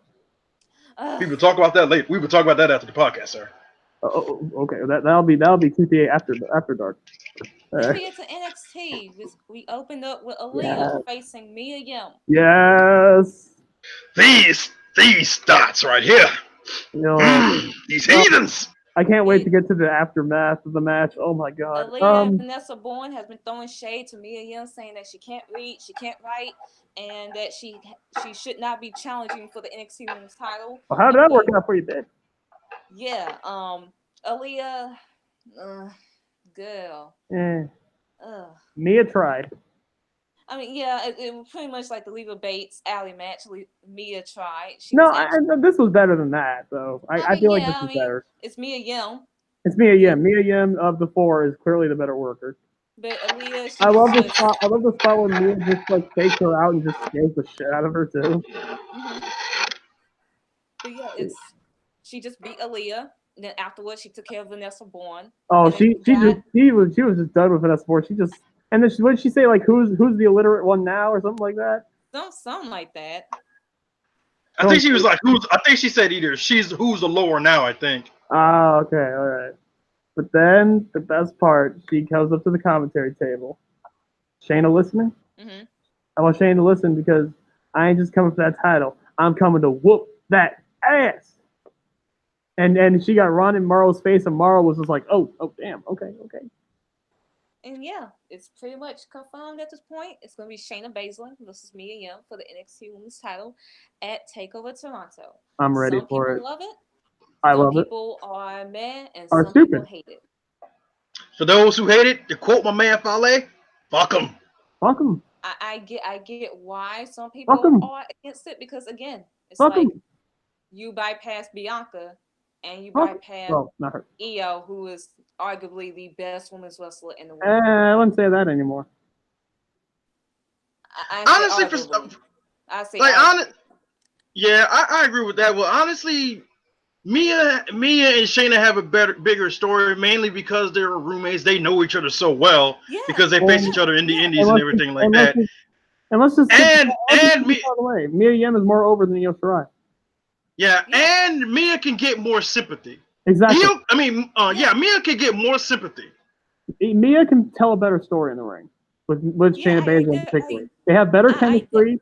It's going to be a better story overall. Mia Yim's story is much more like you can get behind it. Like they're doing the video packages. I feel like I know Mia Yim, whereas with Io Shirai, it would have felt maybe forced. With Mia, Yeah, it feels right. This feels right, and it wasn't going to be Dakota Kai. It was not going to be Dakota Kai. If anyone's saying it should be Dakota Kai, she's not healthy. And then secondly, she's on I would have NXT. said it was Dakota Kai if she came back in time, but she didn't come back in time. And And- number two, no matter what, it should have been Bianca at New York. You cannot say why it couldn't be Bianca. Oh yeah, it should have been. Oh no, Bianca. it should have been her And the in only New thing York, that'll make it better, especially after that double KOD. That should have been it. and the only thing that can make up for that is if Bianca beats Mia for the title, which makes sense because Right. Bianca. Which is what I think is going to happen at the Survivor Series takeover. She should, and that, you know what? I'm not gonna say I would enjoy that more than Bianca beating Shayna, but like if you want Bianca as a heel, that's perfect. Like Yeah. I'm not excusing Shayna beating Bianca. And I'm not excusing it at all, but like I feel like they could savor this by having Mia win because Mia and Bianca had the better feud out of that and Io versus Shayna. Mia versus Bianca got a better reaction. Honestly, here's how I think it would have played out if Bianca won. If Bianca won, then she probably would have held it to maybe Survivor Series takeover or Rumble takeover in between those, and she would have dropped it to Mia. I feel like she would have dropped it right to Io, and it would have been like not that good. No. See, I'm still thinking she mainly would have dropped it to Mia because that would have been the bigger story. Her and Mia have that bigger story. So then, how would Io have her heel turn then? Io could have her heel turn by jumping Mia afterwards. Yeah. Because Io could be like, I'm the best female wrestler in the world. Why did you get a shot over me? Right. Yeah, I can see that. So like, I just think like the biggest favorite. I mean, Bianca should have beaten Shayna. Yes. Here's how you could add a catalyst to it. You could have Mia beat Io to get a number one contender shot. Yeah. There you go. Like, I mean, let's fucking go. Like, and again, I think Mia Yim has more of the fanfare behind her than Io does, at least right now. And going into Takeover, I think she's definitely gonna have it. She has 3 things over Bianca, Candice, and Io. Bianca, while she is very good right now, 3 years under her belt, she lacks the experience. That's something that Mia has over her. She has build-up, something that Candice lacks. People saying that Candice should be the one that beat Shayna. No. Candice has not gotten any build-up in this NXT Women's division. None. Honestly, they were only saying that because they wanted Johnny and Candice to run NXT, and I thought that would have been a stupid idea, which makes me so glad Adam Cole beat Gargano. They're not y'all keep saying Seth and Becky are forced. That would have been really forced. Exactly. But no one would have complained about that. Because exactly, because it's Gargano and Candice, and it's mainly them piggybacking off the feud with Ciampa. No, mostly because it's NXT and we just hate the main roster and blah blah blah blah blah. Anything that's NXT is good. Mia, she has a backstory. She has emotional investment. We had a video package a couple of weeks ago. They didn't even do that with fucking Io. They basically said that she came from Japan. And she's the genius of the sky, and she does good moonsaults. And And she's the runner-up in the Main Young Classic. That was literally it. she That has was literally Mia, experience. it. She has They never personal gave you a experience with story Shayna as on. well. like Mia Yim, on the other hand, was so good at the Main Young Classic that the crowd chanted, "Please sign Mia," which Triple H had to come out and be like, "All right," Yeah, remember that. and he did. Remember that. They didn't do that Uh for oh. anyone else. They Uh didn't do oh. that for Uh oh. anyone else. Uh They didn't oh. do it Uh for oh. EO. They didn't do Uh it for Tony. They did it for Mia Yim. oh. Ember just responded. That's Uh-oh. funny. How long have you been on the main roster and how many matches have you had? All I am saying is that instead of you dipping and our move salt to be original, I know you are capable of that. I take pride in what I do, not salty, but angry. You would do it if you did the same. Ember, Oh, sweetie. That sounds so salty. Jesus, Ember, that's salty. Ember. Like, yo, I love him, Ramon, but bro, you sound mad salty right now. Are we getting near Dolph Ziggler levels of salt? It sounded like it. Oh, could have been me. Like, But like, yeah, bro, why you coming after Dana Brooke, man? She just out there trying to improve because she was taking calls to the main roster far too early. Like, let this girl improve. Like, yes, like, were you doing the tornado suplex before Dana Brooke? Sure. I'm sure someone else did that before you. Yeah, I'm pretty sure you didn't invent it. Come on now. And you've only used it like what, a few times being on the main on NXT in the main roster? You didn't even use it that much. Yeah, just I don't know about that. I don't know about that, Ember. I'm still gonna go into Takeover Toronto saying Shayna is gonna retain, but I have all my hope in Mia. Because you It should be cannot Mia. pull Because if it's not Mia, then who the fuck is it? At this point, who even is it? you cannot pull the Ember Oscar situation again. You Mia cannot Yim do is that. too over. Mia Yim is too beloved. Mia Yim has too much potential as a babyface champion. I feel like, she's another. The best babyface champions can also turn up like, can also be a heel when necessary. Like when when I think of Neville, I think of Neville's title reign. Like he's a great face, but then when he's facing Sammy, he can turn it up. I think Mia has that ability too. And Mia's proven that she could be a capable heel in TNA and when she was in Shaw, when she feuded with Leva. Which is something she actually has against Becky Lynch for me. She actually can play a good heel. Like, I'm telling you, man, Mia's the fucking future. I think it should be her. Either way, the match is going to be great, and I think it's going to surpass Io versus Shayna. Will it surpass the steel cage match? We'll see. Do you guys think it will surpass the cage match? Maybe. It possibly can. Definitely can. It'll definitely surpass. If it gets the time, yes. It'll definitely surpass the takeover match. It'll be Shayna's best takeover match. I'll say that. Since Kyrie. Yeah. But yeah, I love it. But that was not all we got. Oh my God, can we get to the Adam Cole segment? Yes, the championship. Oh my God. So Adam Cole, this man Adam Cole is rubbing it in the face of everybody in Cleveland. I'm sorry, Asia, but I have to get my theory out. So Adam Cole goes to the Gargano's Pizzeria. He's being all cheeky, he's being all nice, being completely nice human being, not being salty at all. I mean, just a polite customer coming in wanting pizza. And for some reason, Mr. Gargano is just having none of it. He didn't even say anything. Rude. I would say very bad customer service. But he gets the pizzas. He orders like 5 pizzas. The Mr. Gargano says nothing to him, and Adam Cole, just as a gift, as like the generous humanitarian that he is, he's like, you know what, this picture frame is great, but I think you could use a picture of me because my body, my face. I mean, I'm literally perfect. I'm Adam Cole. So it was a nice gesture of him to add to his collection. He puts a picture up of Adam Cole, saying something about Gargano being a failure and stuff like that. Whatever. But yeah. No, I think it said finally a champion you can be proud of. I think that's what it and said. You know what? That's very nice. Like a champion you can be proud of. Like he did that for you. And this douche monkey tore it off the wall. I know. I mean, thankfully he didn't break it. Wait, did he break it? No, it was just a picture. It wasn't like a frame or anything. Hopefully he saved it and put it in safekeeping. Maybe he'll have it on his wall for when he goes to bed. But I found it rude. I find it very rude. But here's my thing: Adam Cole did not eat these pizzas. He gave them to the students of Gargano's wrestling school. The same wrestling school that Gargano went to when he became champion. Let these fucking dorks hold the goddamn belt as if they actually matter, which is fucking pathetic. But basically, Adam Cole, being the nice person that he is and being realistic, is telling him that Gargano is a liar. That none of you are going to be as good as him. None of you have any potential, and you might as well just quit. And that's kind of weird considering that Adam Cole's girlfriend went to that same training school. But see, there's exceptions to the rule. I mean, he didn't say that. He did not say that. He didn't. I mean, he didn't. He didn't mention Britt Baker. I mean, there's always exceptions to the rule, but you know. But he didn't say it. He didn't. Probably forgot. Whatever. He was busy. He had a lot of stuff going on. Day celebration tour, whatever. But yeah, he gives them the pizzas. He didn't eat one piece of pizza, which goes to my theory.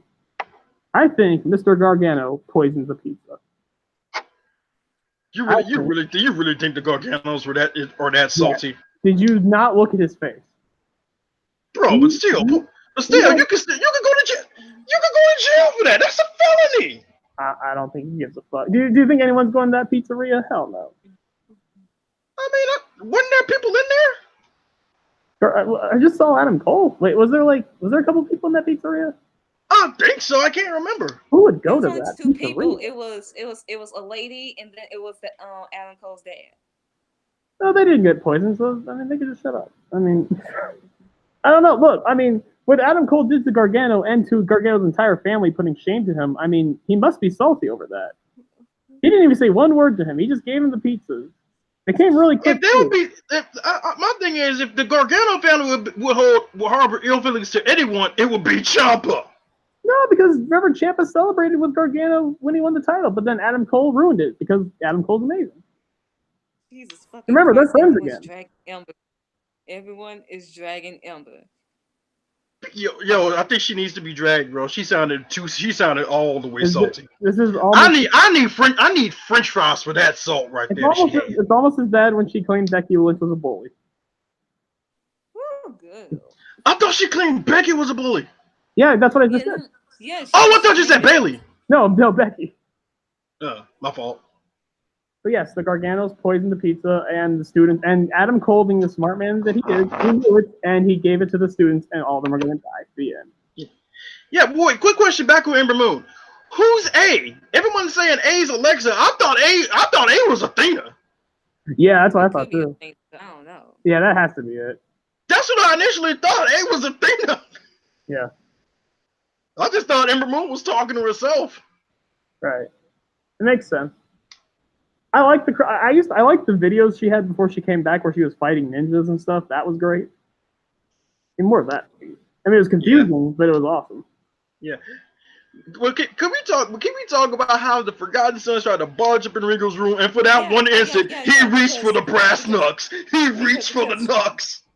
Because they were recapping what happened last week with EO turning heel on Candace, and Kathy Kelly was backstage asking Real Regal about, is there any update on Candace and her situation? Just before he can answer, the Forgotten Sons barged in and was like, what the fuck happened last week? And I was like, didn't the third dude cost y'all the belts because he interfered and attacked Street Profits, therefore y'all lost? Exactly, like y'all mad at Regal, but y'all need to be mad at your boy. Y'all need to be mad at you. See, that's the thing. I don't think they want to get at their boy because they're scared of him. They know that Rocky would beat the brakes off of him. He's like, what did y'all just say to me? That's what I thought. But again, before that one instance when they barged in, you just see Regal reach for that little thing that he puts his brass knucks in, and he just thought for a second, do I have to put my knucks on and knock a few toe rags out? Power of the punch, baby. Like bro, Regal was about to go back to the old days. You. And so we come back from that, and then we go to a Kushida match. I did not care for this. So. It was alright. It's alright. It was a squash match. I mean, oh, I mean, we had a lot of squash matches on this show. no, it was nothing compared to a certain squash match, but you know. We will. Woo! We'll get to Lord. it. We'll get to it. Then we had Tyler Breeze's segment. He getting interviewed by Kathy Kelly, and he asked about everyone taking claim for the unpopularity of NXT. And remember, Tyler Breeze at this point is 0-2. He lost the Dream at Takeover 25, and he lost in the 6-man tag a week ago. So he's main eventing against Roderick Strong. So keep that in mind. He's by far the least entertaining member of Undisputed Era. So then I love Roddy, but man, that boy is bland. Yeah, Bobby Fish. Nah, even Bobby Fish has more charisma than Roddy. Bobby Fish got more charisma than Roddy. Yeah. You could look, Cliff. You could deny it all you want, but you know it's true. Deep down in your search your feelings, you know it to be true. Roddy has very little charisma, but so does Bobby, and Bobby's not nearly as good of a wrestler as Roddy. But see, Bobby can joke you on the mic that actually get you interested, especially when he's with Kyle. He definitely hasn't done it lately, though. Because he hasn't been with Kyle. I don't know. It's definitely down to Adam Cole and Kyle O'Reilly as the two best, like clearly. Like it's Adam. To me, it's Cole, O'Reilly, Roddy, then Bobby. I guess you guys are just gonna switch the last two. But yeah, Adam Cole and Kyle O'Reilly are by far the stars. Yeah, but back to Tyler Breeze. Yeah, Prince Prince. But yeah, he's looking to get retribution and try to put Undisputed Era in their place. Then we get to the NXT Breakout Tournament with Isaiah Scott versus Kevin Grimes. Morrow literally said he's grimy. He's grimy. He's grimacing. He's Cameron Grimes. I'm like, no. This match was so good. This was so fucking good, and we already knew it was going to be good. Because these two, instant chemistry always. They've already faced each other before. Fucking wonderful. Swerve is a goddamn star already. Exactly. He was already over on Full Sail. He was already over. The second he showed up, I knew the second he would show up, he would be the most over guy in the room, and he was. The man is just on another level. He is going to be a fucking megastar. The athleticism, his presence, his entrance, like. Oh man, and his entrance, it's hard to even get over not having it. I love his new theme song though. I love his theme song. Yeah. But man, it's not the same. Yeah, it is going to be hard for me to get used to not hearing him come out to Shaka Khan. Oh, Shaka Khan is so perfect for him. But you know what? This is good too. He vibes with it. Like when he enters a room, you immediately take notice of just him.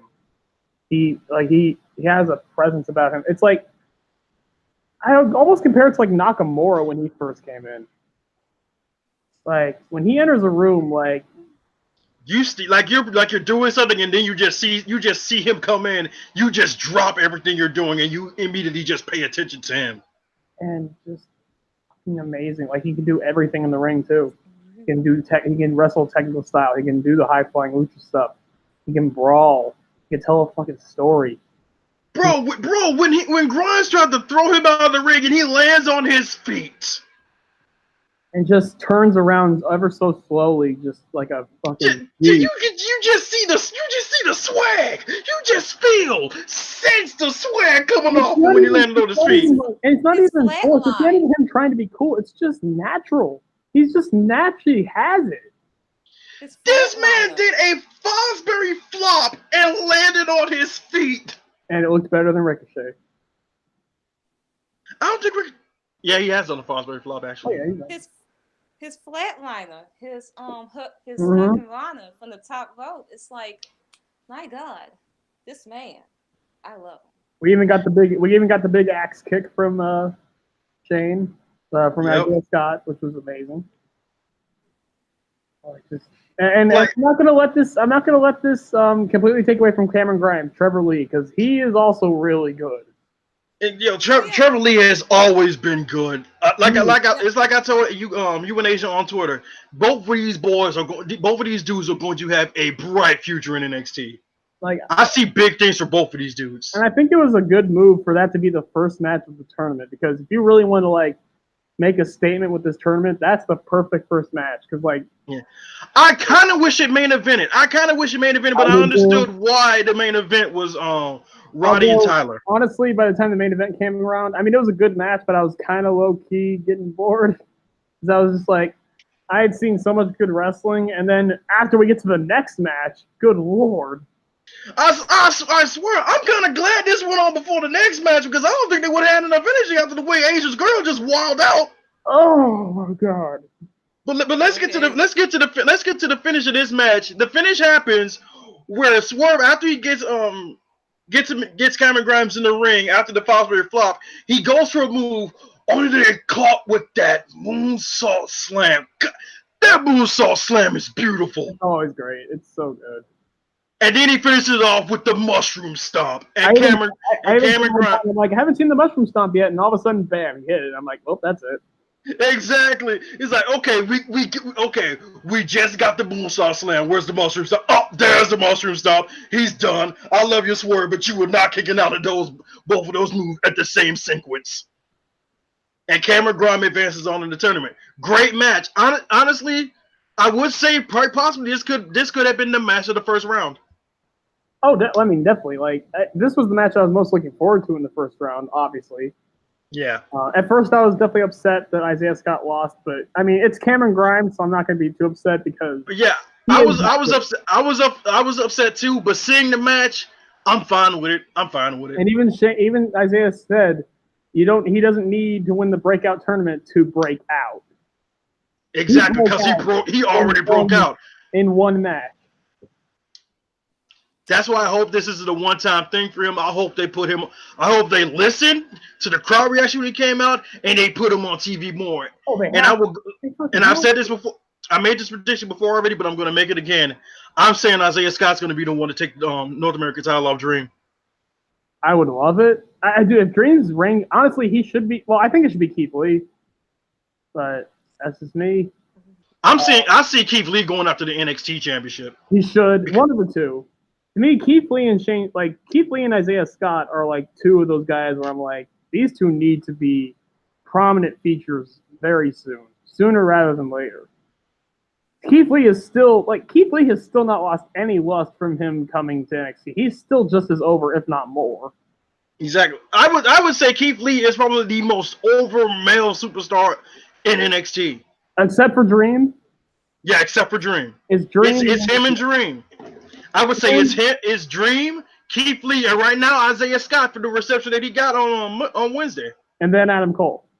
Yeah. So yeah, like dude. And maybe not even Tyler Breeze. I even think his is kind of like. I think the novelty's wearing off a little bit. I mean, he's still over. Let's stop but, talking about men and talk about a female, here the we go. best female in NXT. Oh my god. The strongest, the fastest, the roughest, Oh the my toughest, God. the quickest. Bianca Belair. I'll just say this: your girl, what is your girl needs to chill. Your girl needs to chill. I mean, She was out here wilding out. Asia, Bianca. When you lose back-to-back championship matches and then you lose to Flying Saucer No! Mia Yim, I mean, you will wild out. You will be having attitude problems and want to go and throw yourself and just go ruin everything. I mean, I can't blame Bianca. It doesn't call for a murder. First off, I'm gonna kill your mutuals for starting that whole flying saucer thing. I'm gonna kill your mutuals. Let them know I'm on their ass. I'm hunting them. They getting hunted down and they getting them kneecaps taken out. Can I join you, please?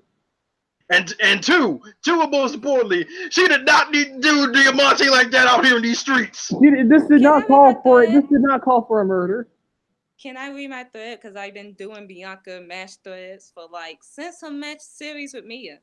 So You might we might as well document this murder out It here won't be while I call the long. police. It won't be long. Why I feel like Bianca Belair was still mad about the whole damn Manta thing, and she took it out on Diamante. Oh, Jesus. well, the Diamante thing happened after the taping, so. Yeah, you're right. Never So mind. Bianca's returned to the ring since her series with Mia Yim, suffering back-to-back losses to Mia, has done something to Bianca. She knows she's the best. She just needs to establish herself harder in NXT. She's done playing games. Facing a jobber is easy work for Bianca, but she's already sick of her opponent. Pie-facing, pushing, and trash-talking. The usual from Bianca Belair. But wait, hold up. Did this indie girl just... Girl, because her opponent basically put her hand in her face. The worst mistake she ever made. Like Bianca mushed her, and Diamante was like, "Hold up, I ain't gonna take that shit," and mushed her back. So Bianca, in response, forearms Diamante so hard that Bianca's earring comes flying off. All I'm gonna say is, Diamante, you made the worst mistake of your life. She forearmed her so hard that one of her earrings came out. Exactly, her right earring came flying off. Bianca saw that. It was like, well, you know what? Fuck all this. You gonna learn today. You gonna die today.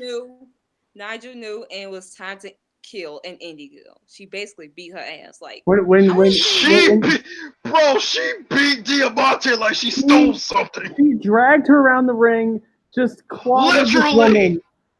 Literally, clobbered this woman to pieces. Like you can hear it, and it was going on for like 20 seconds of her just nonstop destroying her. Like you could just. Dude, she gave her a 20-piece, no biscuit. Like, just give me Bianca and Naomi in a brawl, and I was just like, died. This woman died. I'm watching this, damn near grabbing my phone, getting ready to call the police because I'm witnessing a murder out here in these streets. Is her name Bianca Belair or Shang Tsung? Your soul is mine. She out here getting ready to take a soul. I was scared. I was like, oh my God, are we gonna? I'm like, good Lord. Like, is this match even going to be allowed on YouTube? Because I know they don't allow murder. No, they have not uploaded this match on the YouTube. But they won't because they don't allow murder. Wow, the beating was that savage. So much savagery is not meant for YouTube. So then she tossed it will violate the terms of service. And then she driving her shoulders to her in the corner, and then she does her military press while fucking squatting. Yo, the squats. I was like, this motherfucker. She just had that look like, yeah, I can do that. What of it? She's like, yeah, I'll do this. After taunting, she goes after her again. She's kicked in the face, and this girl, she tries. I just had to laugh. She trying. Yo, Diamante tried. Unfortunately, it was not enough. The fact that she tried after that first molly walking she got, I mean, you got heart. Bianca catches her and hits a power bomb. You would think she would go for a pin, but no, she goes for another power bomb. She lifts her up again and delivers her snake eyes in the corner. Dude, and she went. This reminded me KOD since the one she hit on Dakota, and it's it. It's been a year since Bianca debuted the KOD as a finisher, and no one has yet to kick out of it. I just want to say this: I haven't seen 3 power bombs in a row that savage since Ryback did it to Brad Maddox that one time. Man, I haven't seen him so savage since Brock did that to poor Spike Dudley when he debuted. Oh, God. Poor Spike Dudley. Oh. Yeah, she grabbed her by her neck doing these power bombs too. Like, damn. And you can just see that Simpsons gift for the child. Like, stop! She's already dead. Like Bianca's like, nah, son, she gonna learn today. I wasn't even ready for the main event at that point. I'm like, I'm not sure what I just saw. Bro, I legitimately X'd out. I tapped out. I was like, nope, that's it. I'm done. I am physically uncomfortable right now. I am not ready for a main event yet. 1, 2, 3, Bianca wins. And that was the 1, best 2, 1. Well, count to a fucking million. In recent history, the aggression, the brutality, I was afraid for her opponent, and this is the Bianca I always wanted, just destroying bitches left and right, like it's nothing. Oh gosh, she gonna do this to Xia Li next week, is she? Oh my God! Wait, Asia. So you Well, want not this? You want this every week? yes, I want this every week. You I want want the? Oh, this every week. she wants people. She want people to get murdered. He wants the whole I roster want to die. I want like y'all saying like Shayna 2-time and heel Io are threats to this women's division. No, it's Bianca Belair. I mean, I never said there were threats in this division. The only threat I see to the division right now is that angry black woman out here handing out ass whoopings. when there's an angry And black woman like that hanging out as women, there's only is one threat. I just want to read all like not all, but like most of the Reddit comments about this because I was interested in what everyone was gonna say about Bianca because pretty much before this, everyone was just calling her overhyped, that she's just an athlete, that she's not a good wrestler, and that she's overrated, and that she didn't deserve to be in title contentions earlier this fucking year. And it's like, Oh, basically they were on Sam Roberts nuts, basically. yeah. So one comment said, "I want to see her against Rhea Ripley, two female powerhouses that are pretty rare."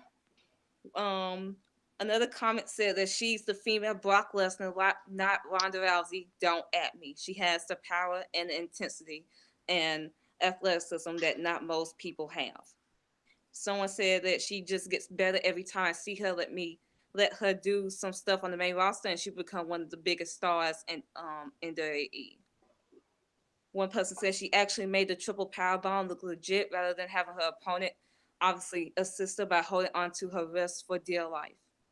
By hooking under the opponent's neck to lift them back up, that made more about her own power and lifting her opponents rather than her opponent's core strength and being able to lift themselves into the powerbomb position. Someone else said that she's going to be a huge star if WWE doesn't screw her up. Bianca is my favorite wrestler in WWE right now. Her strength and speed is impressive, but I'm most impressed by her. I want to hear that. Not in NXT, in all of WWE. But I'm most impressed by her ability to integrate her character into almost every move that she does. She makes every move her own and tells a clear in-ring story. This is what I like about her back in heyday of storytelling and wrestling. A wrestler arsenal of moves often tied into their character. That's very rare, but Bianca does a great job with it. One of the best with that in the female ranks for sure. Someone said better press slam than the Warrior. Rapid power bombs like Jericho, whoever the fuck that torture rack slam was. Not gassed by the end of the match, and she got charisma. Me likey. I like honestly. I love how Reddit is all on Bianca's side now. But wait till she wins the NXT Women's Championship. Like it took y'all now to appreciate her, but y'all were all. Yeah, all Ace, you know is that you know what it is, Ace. You know it's that good old fashioned racism. It's You not know even that. this. Just It's not even that. Just she didn't come for the Indies. Everyone think that just because you come for the Indies that you're automatically good. Nah, we got some stickers from the Indies now, baby. I mean, let's not act like racism doesn't play a part at all. I mean, it does. I'll definitely say that. Huh. So a quick side note from TNA. Looks like Santana and Ortiz just lost the tag team titles tonight. Really? Wait, who are they losing? Yeah, they lost from them. What the fuck is this dude's name? Ethan Page and Josh Alexander. Oh, okay. I'm familiar with Ethan Page. Josh Alexander I've heard of. I'm not familiar with him. Yeah, because weren't they the tag team Monster Factory before he retired for a little bit? I don't know. All I know about is Ethan Page, all ego Ethan Page. That's about it. But yeah, Age, you can get back to what you were saying. I just wanted to get that little side note out. And honestly, my opinion on Ethan Page still stays the same. A true 5 out of 10. I have no opinion on him. But yeah, oh, and then someone was like, she gives me China vibes in the ring. Yeah, that's the comment that got me. And I'm like, China vibes. This was like a more aggressive version of China versus Ivory at WrestleMania 17. Yep. I Damn, told it's y'all Dr. so. Cyan out here. I told y'all earlier in the year, 2018, that Bianca Belair was gonna become a huge fucking star. I told y'all. She got the charisma. She's improved. Like, she has not dropped the ball once. Not once. Her character can go many fucking ways, from the undefeated streak, for her wanting to be the best, for her to being a athlete from this losing streak and rebounding as a more aggressive Bianca Belair. She can go multiple fucking ways. She has star power. She has charisma. She has it all. She's very good on the mic. And it always gonna piss me off that they never pulled the trigger on her as NXT Women's Champion. Now, if they put the belt on her in the near future, like take over Chicago, that War Games take, if they put it on her in the near future, I'll not be as mad. But it's gonna be like, oh, you just bypassed your opportunity putting the belt on her because she's homegrown and you wanna keep playing up to that indie stuff. Now, is it because timing was off with her? Like, you wasn't sure that she's ready to carry the division? Okay, then okay, that's fine, but she's ready now. Yeah, there's no excuse now. She's ready. There's no Yeah, excuse. I righteously believe that Mia is going to beat Shayna, and Mia is going to drop it at the Survivor Series takeover to Bianca, I'm right there. and With you. it plays into her gimmick basically as the indie killer. It does. That's basically her. She's the indie killer Well, right now. what makes us think that it's not gonna be? Oh, they're gonna have EO beat Candice, and then they're gonna have EO face Mia. Because I wouldn't be Nah, surprised if I think that feud's gonna last a while. I think that feud's gonna last a while. I They would might have hope another match so, at the but Survivor I Series wouldn't be one. surprised if Triple H just immediately put EO back in the title scene. If he does, I don't see her taking the belt off Mia. Yeah, I I don't see see it Mia either. actually beating EO, honestly. Yeah, Mia would beat Io, honestly. I think Bianca's the one to beat her. Like, I mean, it makes perfect sense with their storyline. Like, and I mean, Yeah, they actually. yeah. The only story that One more thing. honestly, the only story that EO would have is like, oh, I'm mad I couldn't win the championship. Bianca's story is basically, oh, I'm mad I can't beat you personally. I don't even give a damn that you're the champion. I just want to beat you. Right. I just want to bring up one more thing about I want to bring one more thing about the story because it does play into Bianca versus Mia. Bianca and Mia are 2-2. Yes, they're 2-2 because Bianca beat Mia late last 2018. And then Bianca beat her again with the braid. Mia beat Bianca using the braid against her, and then Mia just beat Bianca like the week after Takeover 25. So 2-2. Yeah, the rubber match, and that's what I think the story is going. That's what I think the story is going to be with Bianca and Mia. At this point, Bianca wouldn't even give a damn about the title. She just wants to beat Mia because she sees Mia as a curse. At this point, he's like, I can't beat you right now, and it's really getting under my skin. Not only that, Mia is the first person to pin Bianca. Right. Yeah, she's the first one. She's the first person to pin her on TV. Well, just to pin her in general, because Shayna made her pass out and tap out. Yeah. It's still gonna piss me off that Bianca never got that win on Shayna. But yeah, that's nothing. So and don't expect, even if Bianca wins, don't expect this attitude of hers to go away.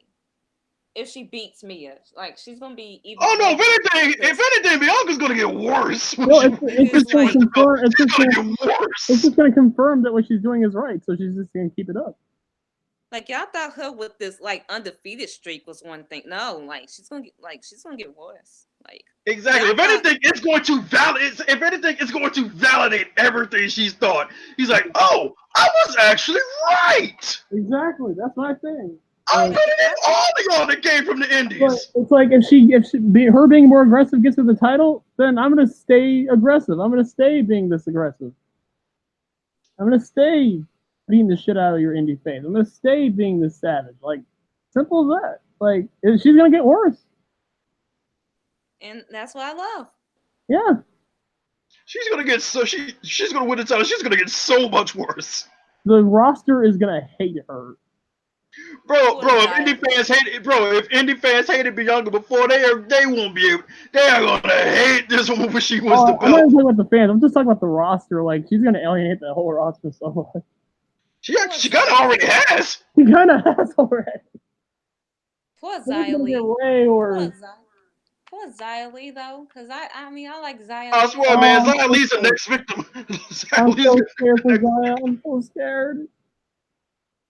Oh Lord. What is she gonna do? The with only her? hope, the only I would say the only hope she had is she brings Cheese out there and Cheese comes to defend her. But knowing Bianca, she'll probably punch Cheese into the front row. You punch Cheese in the fucking mouth.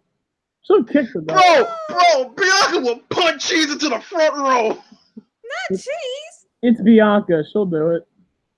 Bianca's like, hey, anybody can get it. No No. exceptions. No. Like, yo, she'll call up Kyrie. He's like, Kyrie, look, I'm sorry, but hey, I had to do what I had to do. If this dog It's business. It's not personal. It was just business. If this dog gets to be in the way of whooping my ass, I'm taking this earring off. I'm about to mollywalk this dog. She's like, look, Kyrie, I still love you. I still love you. EST Pirates and all that. But look, it was just business. But yeah, Bianca's just squashing hoes. We should be used to our faves turning on us. I mean, look what Becky's been doing lately. We'll talk about Becky on Twitter. Becky, change your fucking profile pic and change it to something that's human. She made it worse. She changed it into something worse. Oh, please make it something that's human. Man, I'm so glad my wife ain't messing up right now. Whew. Then we get to the main event. Tyler Breeze versus Roger Strong. Good match.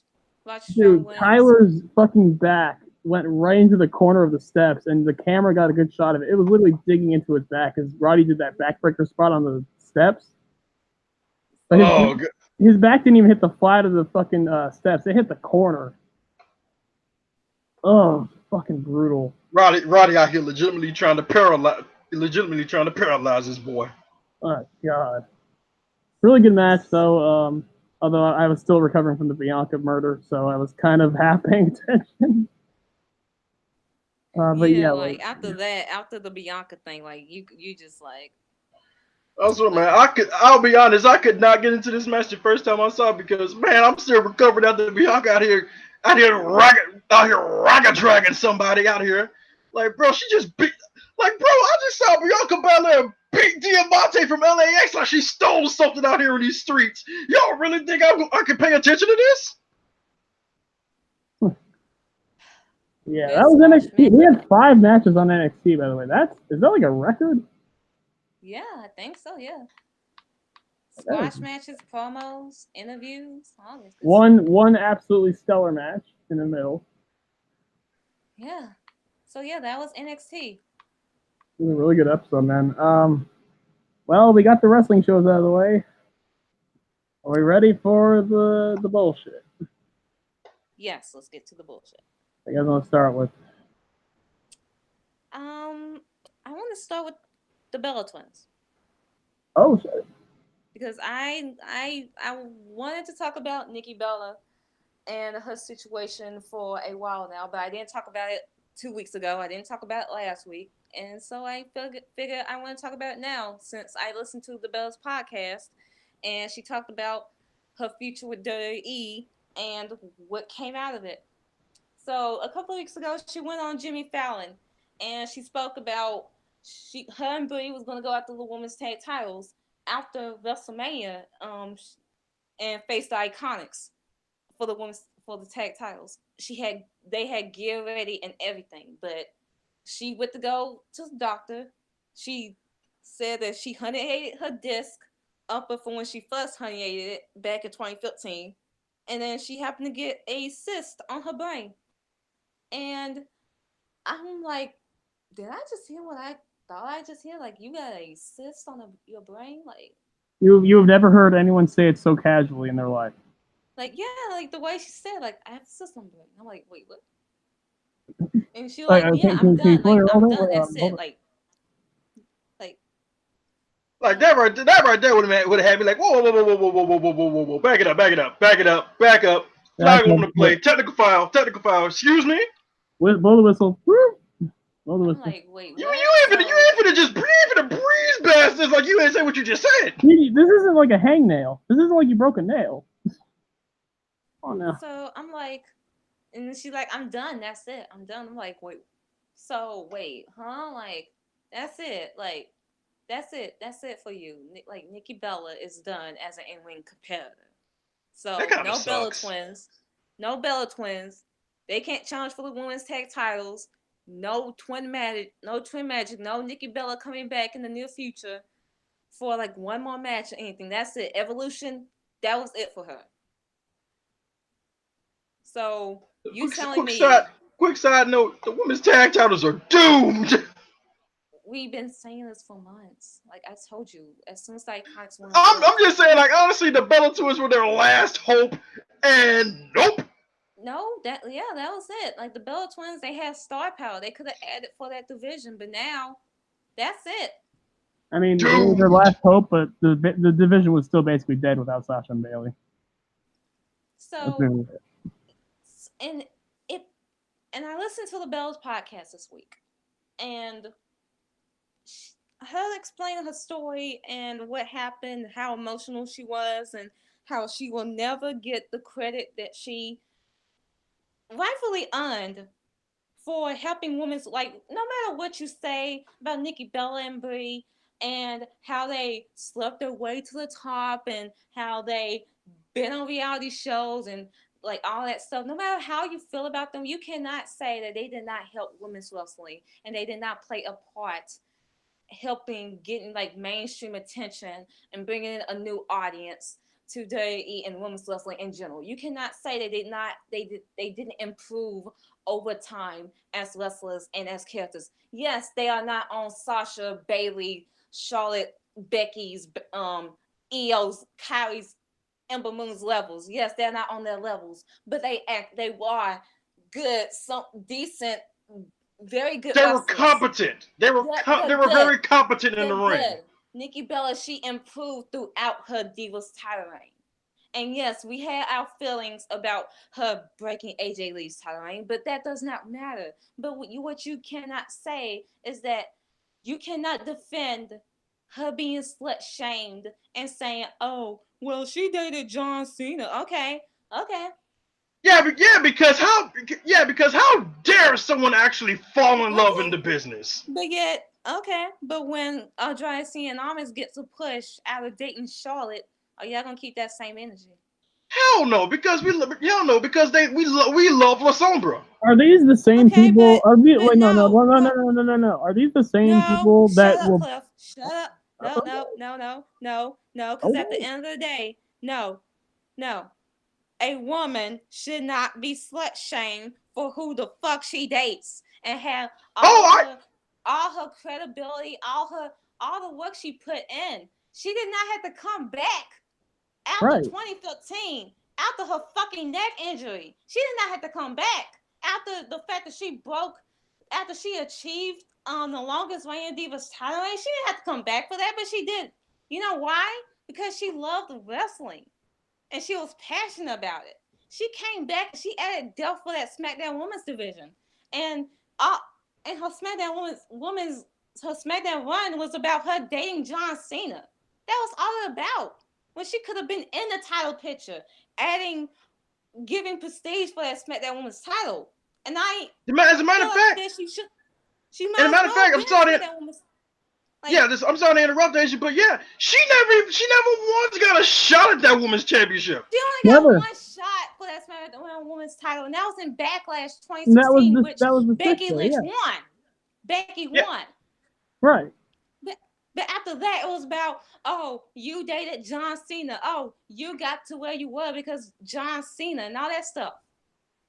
You And then imagine she how much? comes back and in 2018, and I wasn't I wasn't the Bella Twins fan. Okay, I was not a Bella Twins fan until like for me it was with Nikki. Like when she came back in 2016, I was like, okay, you're okay, you're good. I'm not a fan of you, but you're tolerable. And then she came back in 2018 with Brie, and I'm like, I don't understand why people are hating on them at this point anymore. I don't understand it. When they Because- haven't touched the title. Because unfortunately people on the internet are a bunch of scumbags who will always bring up her dating history. They haven't touched the title scene in 3 years. They haven't touched the titles in 3 years. They've been living their best life. Bree's been a mom. Nikki, she just gotten over the Cena thing, and it's like I don't understand even it. get It's me like started on the Brie Bella injury situation. it's like everyone was waiting for these two to fuck up when they came back, when they was feuding with Ronda. And then Brie, she was just having a fuck up after fuck up. But it's not like Brie was a bad wrestler. No. If anything, it was just she wasn't training because she was being a mom and it was too hard for her to balance training and being a mom at the same time. But She even spoke about that on the Bells podcast. So it's like, why are y'all so hard on these two? And Asia, I'm just saying, keep that same energy when Ronda Rousey injures half the fucking roster. Here's the thing. They got on Brie and Nikki's case for being with John Cena and Daniel Bryan, but yet no one ever got on AJ Lee's case when she was with Jay Lethal or when she married CM Punk. Aren't these the same people that will bow when the King of Kings comes on and Triple H comes out? Yep. Triple H he's the ultimate example of this. He literally slept his way to the top. Because it's hard, it's easier to condemn a woman that's confident about herself. Yes, we can say if it wasn't for them dating John Cena and dating Daniel Bryan and being on reality shows, they wouldn't be as big as they are. But y'all act like a twin appeal does not, like they would have still gotten the push. They would have still gotten the push. They would have still improved over time. No, you know what I really like? I really like how people act like they're so shocked that politics play a part in someone's push. You guys not? Yeah, it's like people are stunned. Like, bro, the business has always been like this. And then people are acting like that they didn't deserve to be a part of Evolution, the first ever all women's. Y'all act like two women don't deserve to be a part of a women's pay-per-view. That they didn't play a part of the and aren't these men saying this? Like, say what you like. If you did, and then they taking a spot. What spot are they taking? Like, no, if you're a man, why the fuck do you have any room to say that a woman shouldn't be part of a woman's pay-per-view? What spots shut up. are they taking? They just played over Ronda Rousey. Okay. Who else would it have been if it wasn't Nikki Bella? It wouldn't have been Sasha because she wasn't brought in she was in the feud with Bayley with Riot Squad. Who else would it have been? What spots were they taking away? She didn't even win. Who did y'all want? I'll tell you what they want. They just didn't want them to come back. But if they want to come back, that's on them. Like they love professional wrestling. They're gonna come back. They didn't take anyone's push away.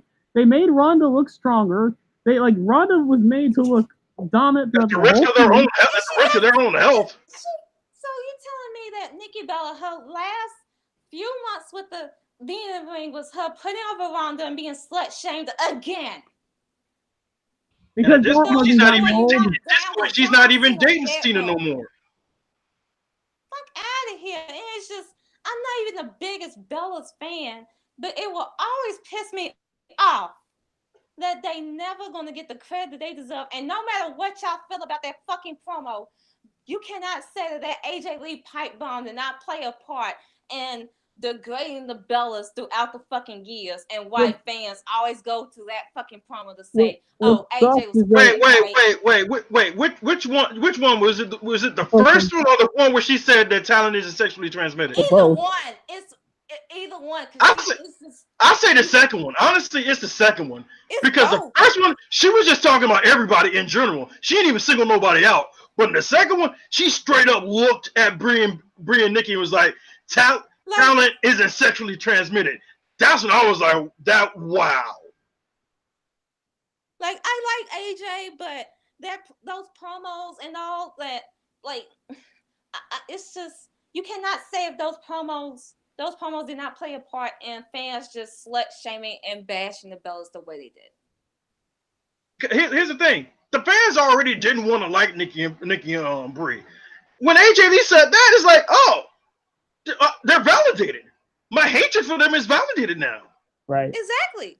My thing is that they never got a fair chance to like take away that stigma of like these bad, because they got so much better after 2014, and they never really got a fair shake to like show everyone how much better they got. They never. And the thing is, Nikki stopped dating Cena a while ago before she came back, but she still had the stigma. Because think about it, Cliff. Like by that time, but after like around 2015, after AJ was gone, the NXT girls came in. So at that point, it's like, okay, they look even shittier compared to the NXT girls. But that's NXT though. Like here's the thing: when the Bellas came in, they didn't have a performance center. No, they were just brought in and just thrown out on the main roster and just hope for the best. And so of course they're gonna look shitty compared to the Four Horsewomen, because the Four Horsewomen have the advantage of working in the performance center, a center that the Bellas and all those other women did not have. I just want to say this too. To all the people that complained when the Bellas took over because of who they were dating, if Brandy Rhodes ever wins that AEW Women's title, keep that same energy. It just pissed me fuck off. And it's like, Nikki Bella is underappreciated in the fucking ring. She had one of the best, like, I feel like 2015 is when she actually got good. Yes. That's when she was having really good matches. Throughout her Divas title reign. And while I did not like the booking of her Divas title reign, I loved her, like, really liked her matches. Like her series with Paige, with Naomi, even with AJ to an extent. Like, she really got to it even with Charlotte. I liked her stuff. The Charlotte ones I didn't like, but the other ones were really good. Hell in a Cell with Charlotte. A lot of no selling. Like, yes. For some reason with Charlotte and Nikki, I like both of them as wrestlers, but it never clicked. Because they tried so hard to get Charlotte over as a face. Yeah, that also didn't work. And honestly, Charlotte sucks as a face. She sucks as a face, too. They tried so hard to do it, and it just wasn't going to work with her. I don't want to cheer Charlotte. So that's just like, yeah, the Bella Twins. Well, at least Nikki, she's done. Brie probably will come back, but I mean, she's trying to have a second kid. So it'll probably be a while.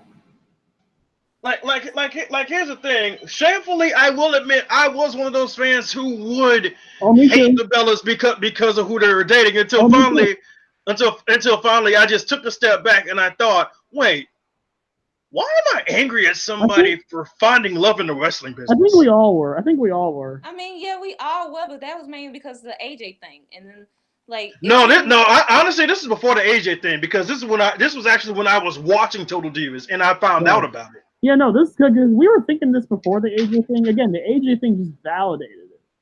Yeah, the AJ thing validated, but for me it was the opposite, because when AJ was saying everything she was saying, I thought to myself, wait, why should I be upset with somebody finding love in this business? Because I knew of all the other people who dated in the business and it ended horribly for them, mainly Savage and Elizabeth, and I thought, well, if they're lucky enough to find love in this business, which is already hard to do, why should I be angry at them? Hell, honestly, I should applaud them because that's actually pretty smart to do. That's actually a pretty smart thing. You might not want to admit it, but it was something that you would do. You don't want to admit it, but you know you would do it. Guys, it's the wrestling business. Politics will play a part. And if the Bellas, I'm sure they did find love. And even if they didn't, even if it was just to get a push, why the fuck not? It's the wrestling business. You gotta do what you gotta do.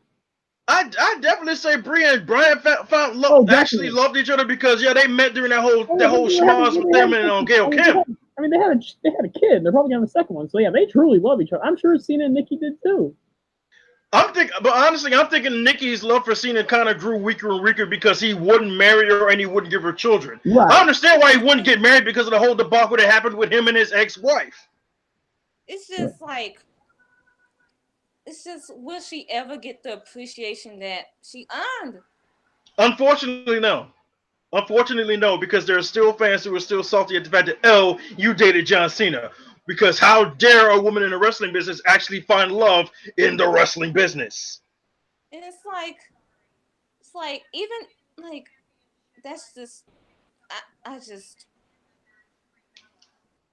it's just like just what just I just hope she moves on and find the like she is finding happiness in it because she's done Dancing with the Stars. She's in another relationship. Her relationship with And Artem. Artem is a keeper.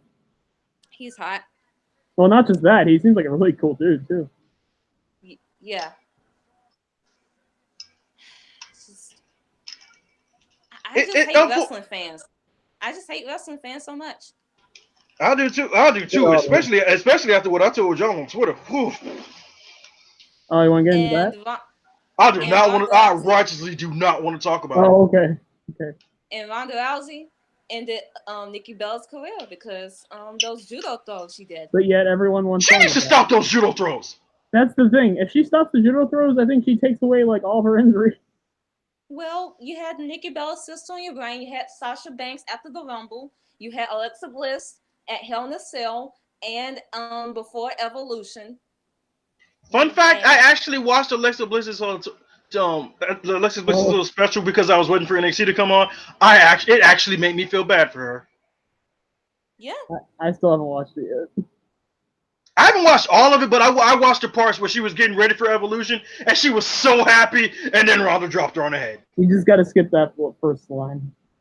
And here's the thing: she dropped her on her head twice because she dropped her on the Hell in a Cell, and then she dropped her on the head in that live event. I noticed another thing about all these injuries: they're all head and arm injuries. All of these have to do with the judo throws. The judo throws. Ruby Riott, she's out with like double shoulder surgery and judo like, double shoulder surgery. I just don't see it. Oh Lord! Arms, both of them. Judo. Oh Lord! Judo.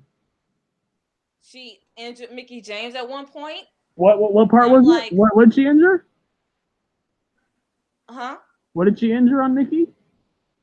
Wasn't it like her like I forgot what it was, but yeah, like she injured her at one point.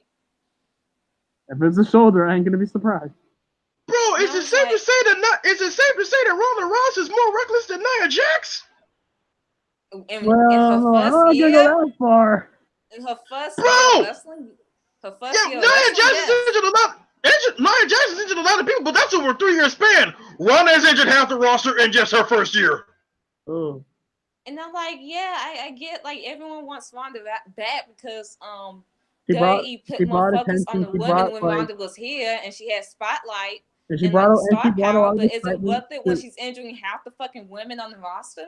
Yeah. Here's the thing, Ace. You say put a lot of spotlight on the women, but not really. The spotlight was more of who's going to take an L to Ronda, because the whole time we all knew Ronda wasn't going to lose. Yeah, we thought she wasn't going to lose at Mania, but Becky rolled her up. Thank God. Like, is it really worth the star power if she retired someone?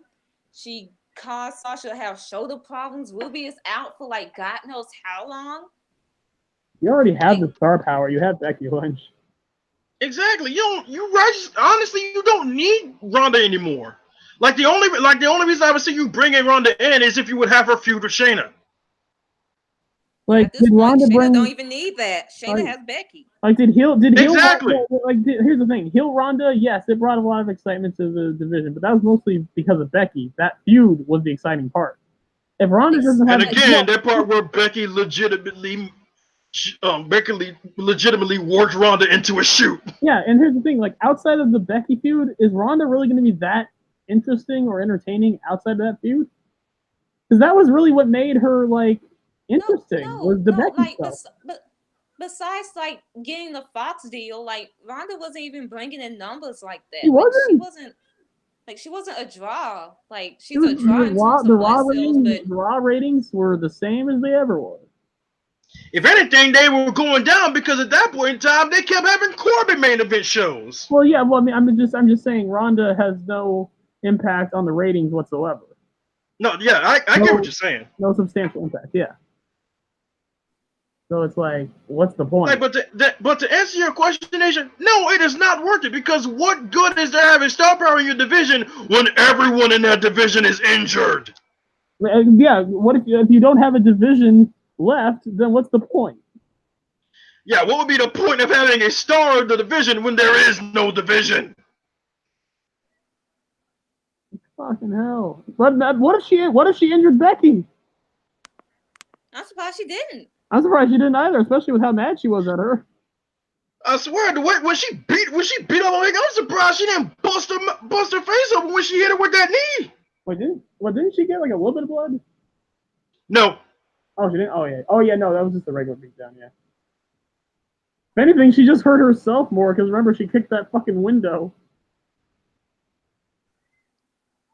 That is still the best. That is still the best segment of. That is still the segment of the year. But God, Ronda was stupid. She pulled a Goldberg. Yeah, I'm gonna miss Nikki, and I'm hoping I just like, damn, Paige, AJ, Nikki, and Brie, they're all gone. WrestleMania 31, that was the match, and now all of them are gone. Unfortunately. Even when you look back at, I think the WrestleMania 32 tag match, like even Marie's gone, Paige is gone, Emma's gone. Yeah. Fucking like, Lana's probably gonna be gone this year. Yeah, it's like wow, like all the damn. It's a new bro, Lana and Rusev are probably gonna be gone before the year's over. Yeah. Sasha, we don't know yet. I think so. No, honestly, I'm thinking Sasha's coming back for SummerSlam. She's probably coming back for SummerSlam. She's just taking the time off until SummerSlam gets here. I'm fully convinced she's coming back. She's just having vacation. She's just taking time off to just cool herself because of all of the politics and stuff. Here's the thing. I think, really, in hindsight, I'm sure obviously she was frustrated about the tag title match. Half of this stuff though is just at work. Like Sasha's just working everyone. Of course she is. Yeah. Because she knows the minute she says something, she knows it's going to be front page news for all these clickbaits. Yeah, like the only ones she's really getting on are the fucking dirt sheets, and she's just having the time of her life. It's fucking hilarious. Yeah, like she's saying she's training soon. She has to put a wig back on. Yeah, unfortunately, right? I honestly wish she would stay with the dark hair. I love have the purple hair be for her when she's a baby face, but when she's a heel, have it be her natural hair. Yeah, her natural hair is the best. I think either way, just something because she was teasing it too. She's like, "Oh, I'm feeling to like change my hair," but she was just trolling her. Because I feel like it may just be me, but I feel like when she colors her hair, that's like a babyface thing. It is. Yeah, because like didn't her hair turn pink the second she came back as a face at the Rumble? Yeah. Yep. Oh my god. Because before then I think her hair was like red, dark red mixed with black. Dark red, yeah. It was like a dark red. So should we get to the Becky Twitter stuff? Daily Becky Twitter stuff. Ooh, Becky Lynch out here wild. Becky Lynch out here wilding out again. Becky, why do you do this to me? Why? So these pictures, Becky. I get it. You want the redheaded children that Naomi was talking about. You want all this shit. You want to just break our hearts and just scar us for life. She's testing us as fans. You know that's what she's doing. She's testing our loyalty. I cannot pull up Zelina's tweets because she's blocked me from Twitter for some reason. I'll pull them up. But I can pull up Becky's responses. Well, let me pull up. One fucking moment. Ember really exposed herself on Twitter after the Becky situation. Now she dug herself into a new hole. She's quote unquote bullying Dana. Ooh, shit. You're not wrong. Oh, shit. Did I lie? Okay. Yo, why do I feel like every morning's pulling a Will Ospreay? Oh my god, she's pulling a Will Ospreay. No. He is. Oh my god. Oh no. No way. No, she hasn't gotten that bad yet, has she? I mean, let's remember what Will did to Sadie Gibbs. He got mad at her because she did a Ospreay special better than him. Oh. And look at what Ember's doing. Oh no. Oh, Bro, I don't want to believe it either, but bro, we gotta look at the facts right now, fam. We gotta look at the evidence. Jesus. Okay, so Zelina tweeted saying, "Want to know why we're going to beat them on Raw? Andrade Cien Almas' in-ring skill is unmatched, and I've been trained in a few ways: lucha, striking, and most importantly, the streets. Becky and Seth weren't made for the streets. That's why they made Sidewalk."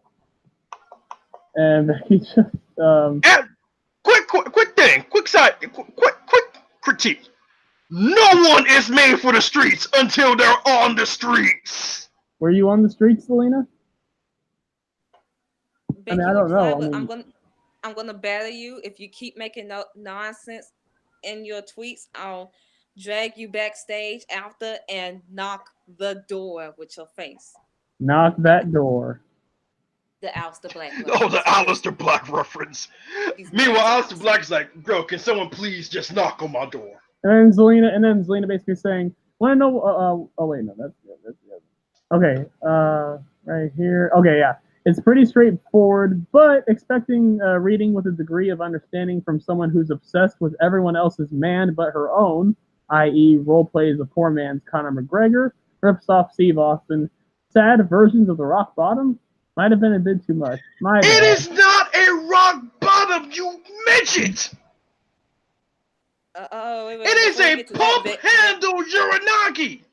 before we get to Get that, your... Becky said, before we get to that, Becky said, also tell Andrade to ask his old lady what it's like to get beaten repeatedly by the man.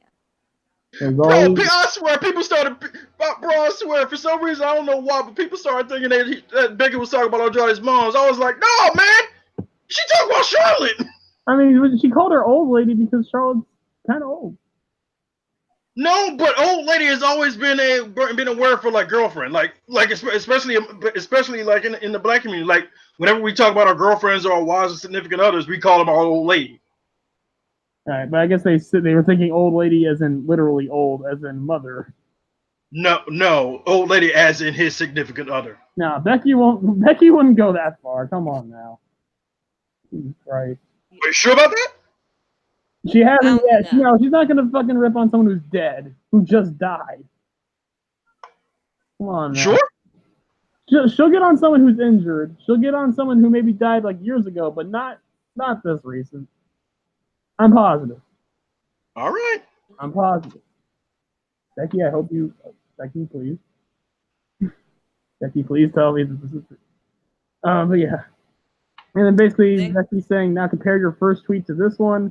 Look at me making you better at this already. And everyone said it couldn't be done. Pity Lacey isn't on Twitter anymore, or we could have had so much fun all along. And then she showed the most horrible, disgusting, awful Photoshop pic in the history of mankind. It is Becky Lynch with Seth Rollins wide open, I just found the ice cream man face. And I hate life. I do not want to see these kids. Becky and Seth, please don't have children. For the love of God. If this is what they're going to look like, I don't want it. I don't want it. Oh no, Zelina, you shouldn't be talking about anyone cosplaying when you cosplaying practically AJ Lee, like the dollar store version of her. Don't forget she always cosplays as Aaliyah. Yeah, that's what I was gonna say. Like like from the mannerisms, from the mic skills to Isn't her whole thing is like she cosplays during Halloween and she does all this other cosplaying shit. She's done Poison Ivy. She's done fucking Harley Quinn.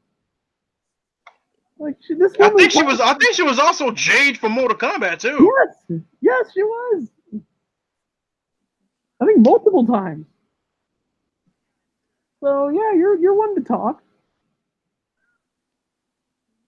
I mean, yeah, you're a poor man's Stone Cold. Well, you're a poor man's AJ. So yeah, poor man's AJ. In fact, oh God, should I even say it? You know how people say AJ Lee wouldn't cut it in today's women's wrestling? Zelina Vega is proof of that. She definitely wouldn't. But Zelina Vega is proof of that. I just find it funny that Zelina has all this talk. Meanwhile, what she's doing in the NXT Women's division. Dude, I swear, Zelina Vega, if she came in like 5 or 6 years earlier with this kind of skill set, she would have been AJ Lee.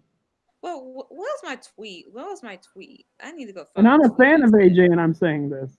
Let me go find my tweet. Tweety? I mean, My she tweet. didn't do anything in NXT at all. You did?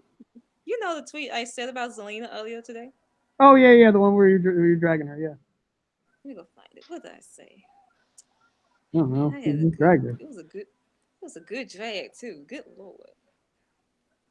See, this is what happens when you tweet too much in one day. Right? This is every day. Shut up. Let's see. What did I say? Becky, she still has a career to manage. If she's even good at that at this point, stop dragging her. Man. Because she doesn't even have her own career. She got to go manage someone else to be fucking interesting. And she's not even good at managing Andrade. Does she What have a title managing? has- Does she have a managing license? Like, I don't think she does. she hasn't Remember when even managed managing him to get a licenses were a title yet. thing? The only title that he's gotten since she's been managing him was the NXT title. But since he's been on the main roster, she has not been a good manager. Like, sis, sit down. I'm hoping that Andrade comes back and he wins the Intercontinental or the World Championship, because man, he should be the world champion. Like, she's so insecure. Like, Zelina, like, from blocking fans on Twitter for like just for like. Do you remember when she would come at Carmella for no reason? Bro, remember when she tried to come at Sasha Banks because she did the whole thing about because the whole the whole Leo thing, and then Sasha Banks came right back at it a couple weeks ago with the prom thing. Hey. Like it legitimately took me a second when I saw those Instagram pictures that Asia told us about. I was like, oh, she looks like a lick, and then I thought about it, I was like, oh dear. Clearly, this woman is obsessed with Aaliyah. I mean, Aaliyah was beautiful. I mean, I still want to murder R. Kelly for what he did to that beautiful young girl. You're really trying to beat her. Now we really do need to buy some tickets and fly out and find R. Kelly and take them kneecaps out for Aaliyah. Oh yeah. We need to get the kneecaps out of people that bail him out of jail. Quit bailing this dude out of jail. Fucking idiots. Dude, he made good music. Shut the fuck up. What the fuck we got when OJ was in jail? But yeah, that's Becky Lynch on Twitter. Please, for the love of God, change your profile. She's not. She is not. She's not only for the sole reason that she knows that y'all hate it. She knows y'all hate it. Don't tell her to change it. She'll change it to something worse. Exactly. I was just about to say that. She's literally doing it to fuck with you. She's testing our loyalty as fans, and it's mean. No, she's not testing your loyalty. She's just fucking with y'all. She is literally just fucking with y'all. God damn, Becky. You gotta do this stuff. Oh, he's been supporting you. You do this stuff. God damn. Maybe I am gonna side with Mia for a couple months. So yeah, is that anything else? Shit. Did y'all talk about the white people being all? No, I don't want to, but you know what, Asia, go ahead. That's fun. Fine. Okay, we can go for another like 15, 20 minutes on here. So the announcement of y'all know Haley and Holly Chloe. Berry. Yes. Yeah. Two singers. They are very talented. They're very good singers. They were I believe they were at this year's WrestleMania too. Yeah. Yep. They were at the Super Bowl too, I believe. Oh, man. Well, Haley, she is announced that she's going to be playing Ariel in a live-action Disney version of Little Mermaid. And the white people got mad. No, not our favorite mermaid. She can't be black. Why not? A mermaid is a fish, right? It is a made-up fish. It is a fictional creature. So Ariel is not a real person. It's And if you want to get real technical about it, Ariel wasn't white in the book; she was green. Y'all said about a damn fish. A But fucking mermaid. but yet y'all ain't upset with Meanwhile, all these kids being held in these damn detention centers They out here. upset. They are upset about a black woman playing a mermaid. Meanwhile, they can't even. They admitting on fucking YouTube and on fucking Twitter that they don't even watch their fucking legs. If they're no, here's the thing: if they're gonna talk about this continuity, oh well, Ariel was white in the original. What color was Jesus? Exactly. Just a question: what color was Jesus? That's the same thing Slick. That's the same thing Slick Daddy said. He's like, if y'all so mad about y'all being mad about Ariel being black, did y'all keep this same energy when y'all found out that Jesus was black? Like y'all upset about all these white tears. All these white tears are so beautiful to me because I find it beautiful that it took y'all said that a black woman is getting this role and she's getting this opportunity to have more accolades on her career. Meanwhile, white culture has been thriving off of cultural appropriation on multiple minority cultures throughout the years. It's been like, and then y'all talk about all these aesthetics with Ariel, and then it's like, can I just bring up like the fact that we only had one princess like this, and then they have to immediately go to the only black princess you guys have ever had, and that's Tiana. They have to immediately go and tarnish that. Princess Tiana.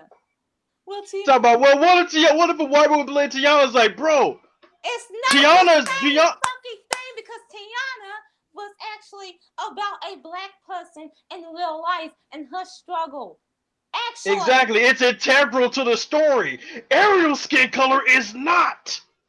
And so because it was originally green. Y'all so upset about that, but meanwhile, talking about all this aesthetics, but it's not like black people as a whole.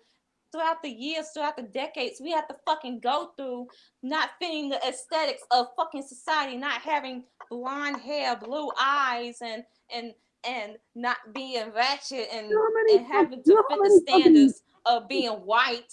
And then we have to go bleach our skin and change our eye colors, all to fit what society fucking wants, even not being discriminated on. Even going back to the 50s. Even go back to the fucking 50s and back then where like every fucking minority was played by a white person.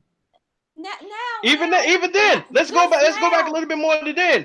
You know what color the Egyptian kings and queens were? The Egyptian pharaohs and queens were? They were black.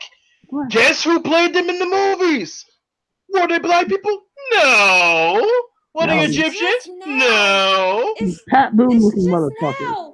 Just now in California, I believe there was a law passed saying that you can't discriminate against black people if they wear their natural hair out. Just now it's taking y'all to pass this fucking law. And, right? And white people want to complain about aesthetics when it comes to fucking Ariel. Her only aesthetic that matters is her red hair. That's it. Fuck out of here. So I just love all these white tears. Like, she can't be black. Asia, honestly, I did at first, but now it's just getting irritating. Like, it's gotten irritating. Boo fucking who? Scratch your ass and get glad, cause like, girl, shut the fuck up. It's like they were showing pictures of white girls with red hair. It's like, this is my Ariel. It's like, yeah, your Ariel can't sing and act worth a shit. Like, imagine how great your life must be, where the biggest problem in your fucking life is a fucking mermaid, a fictional mermaid being played by a black person. Meanwhile, Flint, Michigan still has dirty water. But no, we have to create Meanwhile, there's still kids being held in cells because our government is so fuck shit that they don't want other people coming into this country unless they're white. But we're complaining about a mermaid. Meanwhile, there's still unarmed black people being shot at the hands of our police. But we're complaining about a mermaid. Because racism.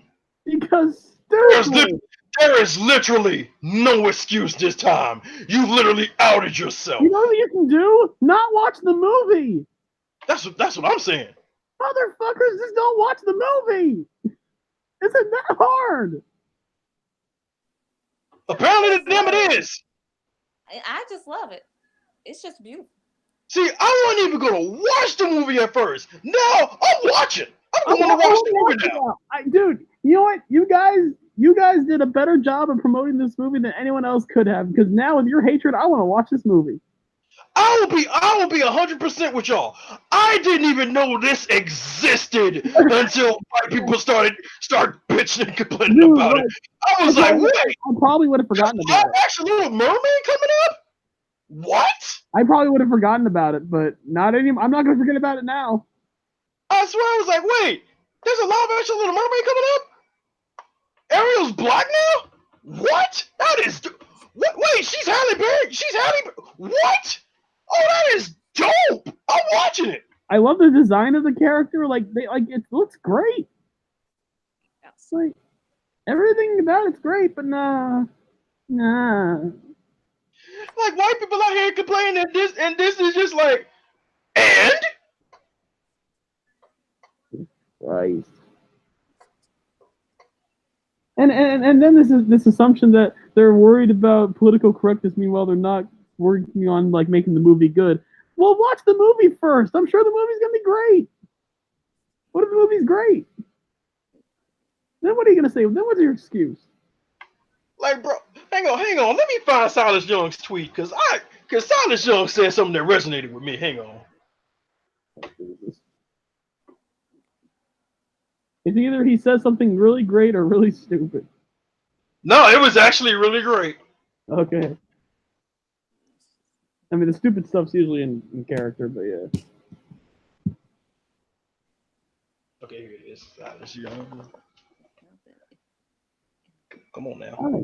Like, no, bitching about it. No. All right, here it is. So apparently, the thing people are upset about today is that the Little Mermaid is going to be African American. For God's sakes, people, it's a fucking cartoon. How pathetic is your life when something like this upsets you? Happy 4th, y'all. I agree with Solitude. Like, bro, how shitty is your life where this is what you're complaining about? Like, no, how great is your life? That's your biggest concern. I wish I had your life. I wish that was the biggest concern in my life. I don't, because your life seems like a whole lot of racism. True. Yeah. It smells like I smelt the racism from these tweets. It smelt old. It smelt like old, long loaded up mayonnaise. Your life is so good. You're not waking up thinking if you can pay the bills the next day. You're not waking up thinking if you're even going to have lights in your house. You're thinking, what color is the mermaid going to be?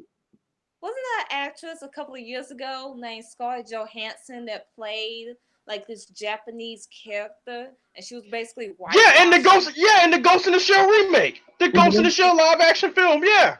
And did any of these assholes have a problem with it? Probably not. No. Angelina Jolie played the movie about about a Cuban woman. Hell, there's a British Michael Jackson film, and guess who played Michael Jackson? Fucking white boy. Yup. I mean, I get it. Michael Jackson was white probably before he made himself pretty white before he died. But again, it's Michael fucking Jackson. Wait, did they do the early part of his life too as the white kid? I don't know. Oh Jesus. Either way, like all these people talking about they were so upset. They made a hashtag not Ariel. Oh. I was like, yo, y'all bitches ain't got no lives. None. I was like Kevin Owens to those niggas, like, get over it. It's white people. They're not gonna get over it. Worry about your cappuccino machine breaking or whatever other shit white people have as problems. I don't fucking here's the thing. Like, I have a legitimate question. Do they really think their complaining is going to get Disney to change their minds? No. If anything, it's making it more successful. Exactly. You're talking about it, which makes more people want to watch it. You idiots. And at the same time, you're also exposing yourselves as pieces of shit. It's a win-win. No, you're exposing yourselves as racist. Well, yeah, right. And here's a quick side note. Here's a quick advice for you. Just if you don't want to sound racist, don't start your argument with quote "I'm not racist." racist. But when you start that out, the rest of your argument is completely invalid. when I hear that, I'm just like, well, I don't need to read the rest. I'm done. Exactly. As soon as you tell me I'm not racist, but like I'm immediately like, oh, so you are racist. I'm not racist, but block. Like I'm not racist, but punch. Yeah. Yeah, if someone said that in real life. Dude. Speaking of punch, do you want to talk about a certain thing? What? Sure. Huh? No, I'm not talking about that. Oh, okay, just making sure. Yeah. I don't know if you want to talk about it. I like to talk about this bottle cap challenge and how Donnie Yen just proves that he is the GOAT. Oh, well, we practically went over 3 hours, guys. Yeah, it is about that time. It is about that time. And yeah, I figured we had to end it with the aerial thing because, my God, fucking migraine, that bullshit. But yeah, thank you guys for tuning in. We got quite a few viewers in here. It was a very passionate podcast. The Nikki Bella rant was great. Thank you, Asia. It was a long time coming, I'm guessing. So further elaborate on the Nikki thing, just again, it's one of those things you won't appreciate until it's gone. Like exactly. It's kind of like even with John Cena, like the last year of his career or so, it's like we hated him for so long, but then it's like, holy shit, this guy is like I'm pretty sure if it wasn't the neck injuries and her having a cyst on her brain, she would be having great matches with the likes of Charlotte. She kept getting better. She kept getting better. And think about it, like she never had a feud with Becky. She never had a feud with Sasha. Like the only one she had a feud with in the Four Horsewomen was Charlotte. Think about it. She just started getting good the second she started dating Cena and Bryan, and she immediately got shamed for it. And the second she started getting really good and maybe even great, she gets injured. The second she almost proves her haters wrong and all this stuff, she gets injured. Yeah, she got injured. Then she come back. And yes, honestly, in those Nikki Charlotte matches, I think Nikki was the better performer. When you look at it from a psychology standpoint, I feel like Nikki was spot on during that time. Yeah, I would definitely say Nikki's better than Charlotte. Well, in those matches, I mean, in the matches they had. I would say overall. Oh, okay. As a promo, definitely. Yeah, as far as like better heel work, better, psychology, like character, I would say Nikki Bella was better than Charlotte overall.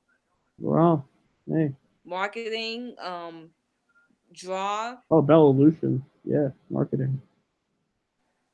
Like I feel like the marketing, if anything, like that almost made him even more hated because they leaned into it. You could tell they kind of leaned into like the reason because I mean they hated him for a stupid reason, so they're like, hey, why not? Let's just take advantage of this. Mm-hmm. Be the biggest heels on the planet. It's like fuck it, let's milk it. It's like when Edge and Lita had their thing. It's like, you know what? Fuck it. It's just fuck it. They're gonna hate it. They're gonna hate us anyway. So fuck it. Yeah. Nothing to lose. But yeah, we'll end it there. Thank you guys for tuning in. Yeah. And before we go off, I just want to say, kids, don't go out here. Don't go out here into these damn stores and shit, taking ice cream out the damn things, opening them up and licking out of them and shit and putting them back in. Did you? That's how you spread diseases, you dummies. Fuck you people for ruining ice cream. Now we can't buy store-bought ice cream because you motherfuckers want to be fucking cute and lick fucking ice cream and put it back like a fucking dipshit. And guess what? Now someone's facing 20 years of jail time. Are you happy now? Yeah, because that has been a felony ever since some wild ass dude decided to poison a bunch of Tylenols and led to a bunch of people getting killed. Dude, someone at my store was like doing something with the water in our store. We had to like take out all the water because we were like, what the fuck's going on? Fucking people are stupid. Ooh. I don't know who it was. It's like Asia. It's like I told you. Clot's a hell of a drug. Yeah. But yeah, stop ruining ice cream. Fucking, if you're gonna lick it, fucking buy it and get it the fuck away from me. Hell, there was one where some dude gargled mouthwash and spat it right back into the bottle. Oh, I saw one thing having to do with ice cream that I don't want to talk about. Bro, I'm telling you, man, No. if I work at that store and I see this mess, I'm power bombing you into that section. Asia, just for the reaction, do you want to tell Jarvarus what we saw? No, do not. Let's just end the podcast right now. I'll tell him after the podcast. All right. So you guys take care. Don't do that shit to ice cream. Support Ariel. All that good shit. And support us. You know, we do our thing. And we thank you guys for tuning in. Episode 47 of the TPA podcast. Team Petty Asshole recognized. See you guys.